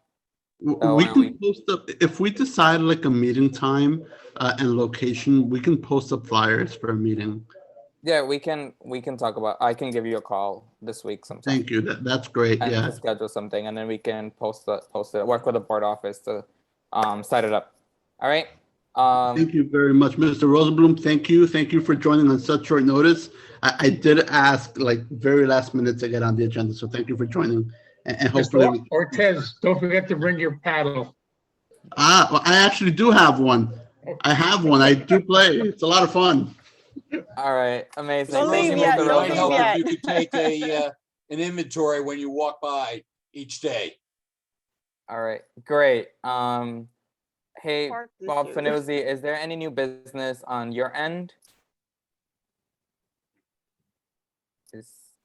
Can we do Parks old business? I have just one short thing. Well, I still have one bit of new business around that. Oh, okay. Go ahead, Deb. I haven't forgotten. I'll go really fast though. Yeah. So Margaret of FIPNA sent me an article that was covered in Gothamus. The Amateur Astronomers Association is looking for a home for their mobile public observatory. It was at Nassau Community College. They have to move it, and they've been looking for another home. So apparently they've made a connection with Bronx Science, and they're looking to place it in Jerome Park across Goulden Avenue next to the reservoir. I know nothing more about it because I found out about it today myself. But I would like if possible, for you to connect with the Amateur Astronomers Association. And I think probably it's something we would want to support. They are, according to the article in the Gothamist, they would do programming with it. So the Bronx Science would be able to access it, but then they would also do public. It's meant to be a public observatory, and they would do public programming on astronomy. I also have some volunteers who teach astronomy at Manhattan College. And he said they were also expanding their astronomy program, and it would be perfect for them, and it would allow their students to have access to an observatory. So, there's a lot of interest happening around this, and so I wanted to put that on your radar. Yeah, perfect. I'm I know we're going into Memorial Day weekend, so what I'll do is I'll schedule a call with them next week. That way- Double check, the article said it had to be moved by yesterday. Oh, Had to. I'm sorry, if I can just interject for 1 second. We Mike. are working with them to see if we can get it moved to the Jerome Park Reservoir, to the park side of it. There are some permitting things that have to be worked out and some agreements that have to be worked out before it's official. They have been reaching out to us, and we've been in communication with them. Thanks, Mike. Our call will probably be long, clearly. All right, Deb, anything else for new business, or that was it? If we wanted to send a letter of support, who would we send it to? Does Mike know a contact or Parks? I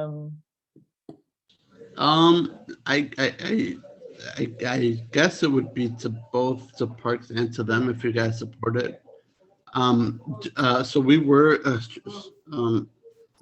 and maybe we could talk about this a little later. It'll get a little complicated. Okay. Yeah, I'm sure. Okay.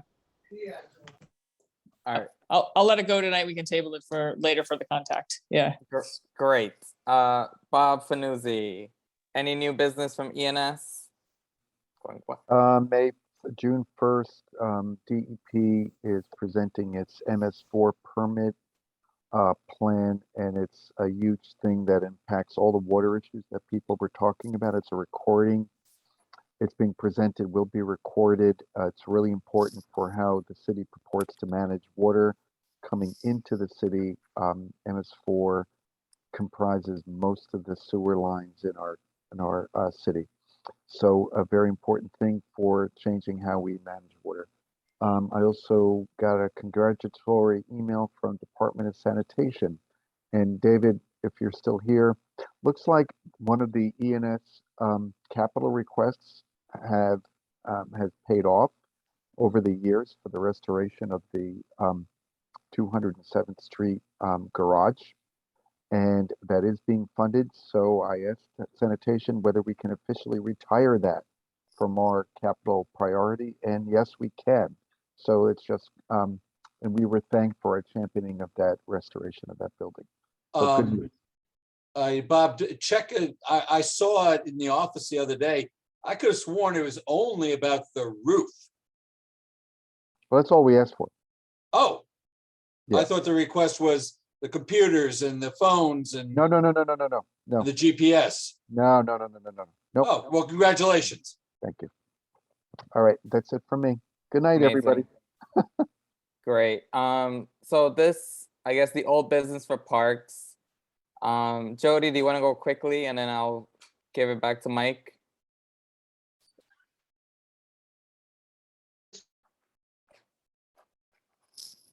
Jody. Back. Hey. Can you hear me? Yes, we can. Can you hear me? Yes, we can. Okay. Victor's back. He's posting again, donate to the Spite Nival Parks Conservancy. He was out cutting trees on Johnson Avenue that are part of Shorefront Park. I sent the posts to Dan Reynolds and Linda Bonilla. They're aware of it. But he continues to be an issue and falsely claiming he's maintaining parks and lining his personal pockets when there are people who are super stewards and Partnership for Parks certified stewards jumping through hoops to follow the rules, and nothing has happened, Ramdat. I mean, there's no consequences for him. And I'm just getting tired. It's been a year of me coming to every meeting asking for something to be done to him. So I'm fed up and I don't know what else to do, but I mean, you're probably tired of getting all the emails from me about him. So I just wanted to tell you, he's back. I sent it to Parks, so you're in the loop. Yeah. Unfortunately, I'm sorry about that. It is a pain. But now it's in Park's hands. Mike, I know I just saw your hand go up. Jody, it's kind of hard for us to, is he going into the restricted areas again? so what he's now doing, he's staying out of Half Moon because I've been telling people that, oh yeah, Parks is looking for him. So I've been doing an information campaign to shut him down, to tell people that he doesn't have permission. But he was just literally on Johnson Avenue where Spite and Dival Shorefront Park hits Mhm. Johnson, and he took loppers to trees. He doesn't even know how to prune. He just cut them like hedges. And some of them are box elders, which are natives. But I believe that Linda's intern or seasonal took a picture of him. So I thought that if Parks Department witnessed him and took a picture, that was legal grounds for court. That's what I thought. I'm not very sure. I can follow up. What I will say is if you do see him or actually see anyone doing something that they're not supposed to, our park enforcement would be the, I would just, I hate to put the onus on you, but it's hard for us to see them. And they know that you're out there far more than we are. If you can please just call our central communications, I can give you the phone number. Oh, I got it. I talked to them. So thank you though. Yeah, I mean, I'm doing everything I possibly can, but there's no consequences, and he's continuing and he's encouraging other people. We now have somebody in Riverdale Park sawing down trees that block views. We have people in Henry Hudson Park cutting vines, but also cutting through the tree trunks because they don't like how those look. He's inspiring other people to take tools into the parks. And I'm just very frustrated because I've done more work than Parks has done. And, I need help. I need help to stop him, or he's gonna continue. Yeah.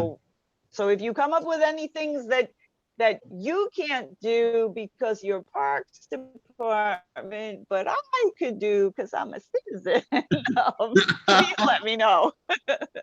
All right, Jody. So Mike will follow up with Linda. And now, Mike, I'll pass it on to you to talk about the capital projects that are still in procurement or past procurement. I don't even Yes, remember at this moment in I'm time. just going to give you a quick rundown of, so I'm not using my computer at the moment, so you guys let me know if you can actually see.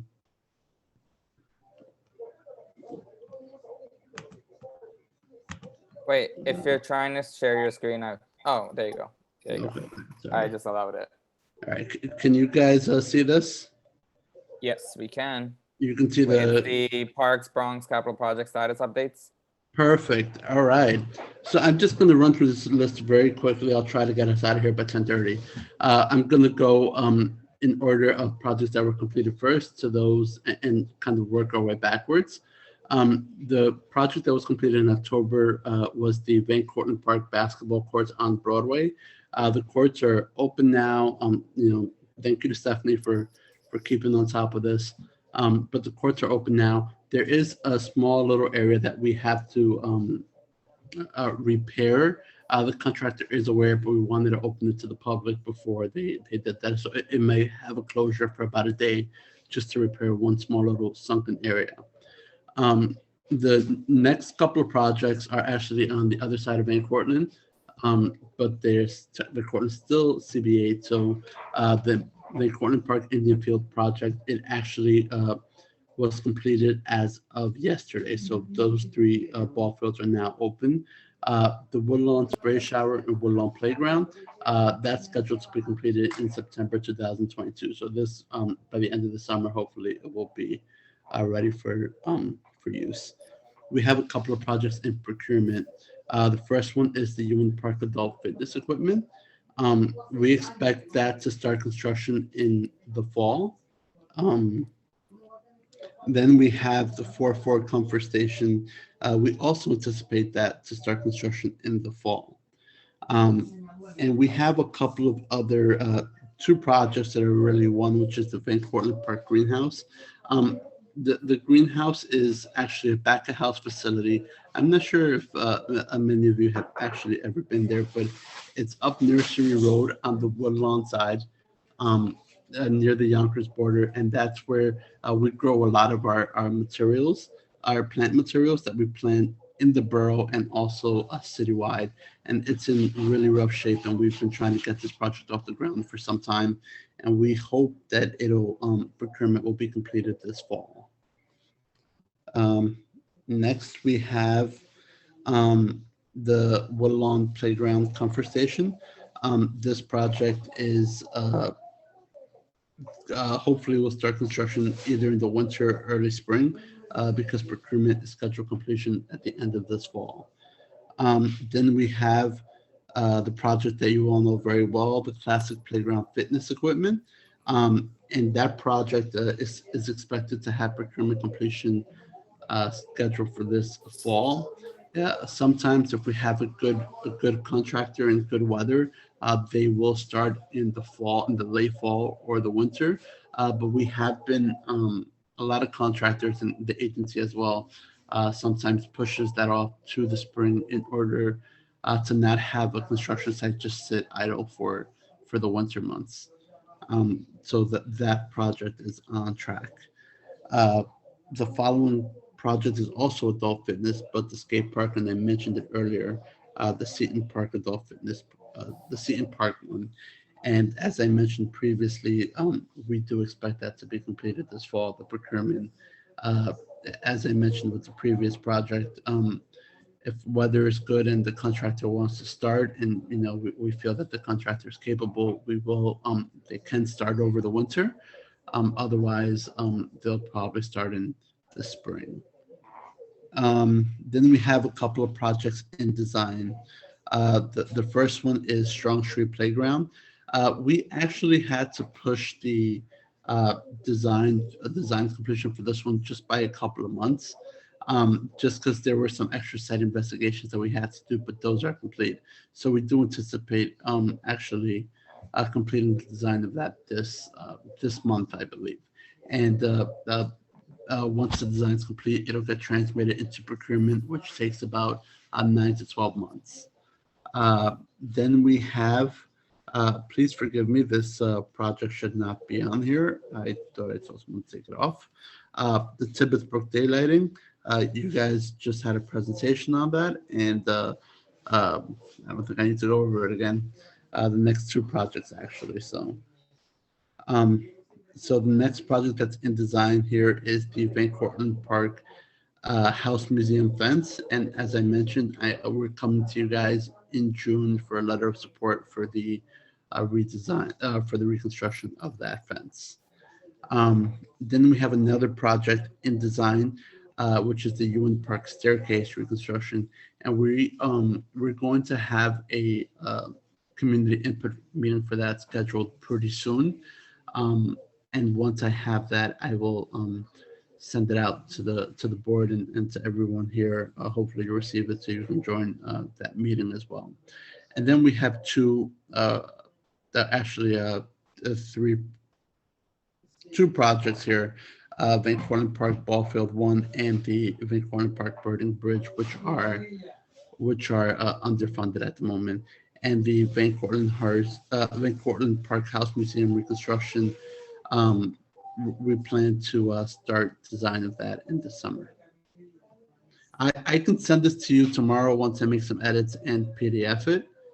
Thank you, Mike. Can you send it to the board office, and Sure, can you well, CC me as well on it, and then we can send it out to the committee. I see Bob Bender has his hand up. And Thanks, then David. Ramdot. Mike, you said you want to come to the committee in June for support for the fence around the House Museum. Yes. Specifically, what is it that you're doing? The last I knew, it was a matter of scraping and repainting the fence. Is there something more involved? I think that we're going to need a letter. I think there's a little bit of landscape work to go with it, but landmarks actually requires a letter of support from the community board. All right. So in June, can you come back and tell us in a little more detail what's involved? We will have a whole presentation. Good. Mike will be presenting at the June meeting after we go over the resolution. It's another packed agenda. again. I will try to have them go very, very fast. All right, David, go ahead. Mike, real quick, you mentioned Ewan Park staircase. We were supposed to have a presentation last week. When will we? In June. Okay. Forgive Enough me. said. Enough said. So, yeah, we actually had we're having a consultant do that project, and the contract didn't register in time. So that's what happened. So I my deepest apologies for that No one. problem. No problem. Okay. And I like the beard. All right. And I like your 10:30. You're on the dot. Yes, thanks, Mike. Any other questions from Mike? Any other old business we have to talk about from Parks? Bob Finuzzi left, so I'm assuming there's none from his committee. All right, is there a motion on the floor? So moved. All Particularly to adjourn. Yes. I second that. Amazing. Thank you all so much. Thank you for bearing with this 3.5-hour meeting. Have a great evening. And I'll see you all soon. Good night. All right, thanks, Good night, everybody. y'all. Good night, Ramdad. Thank you.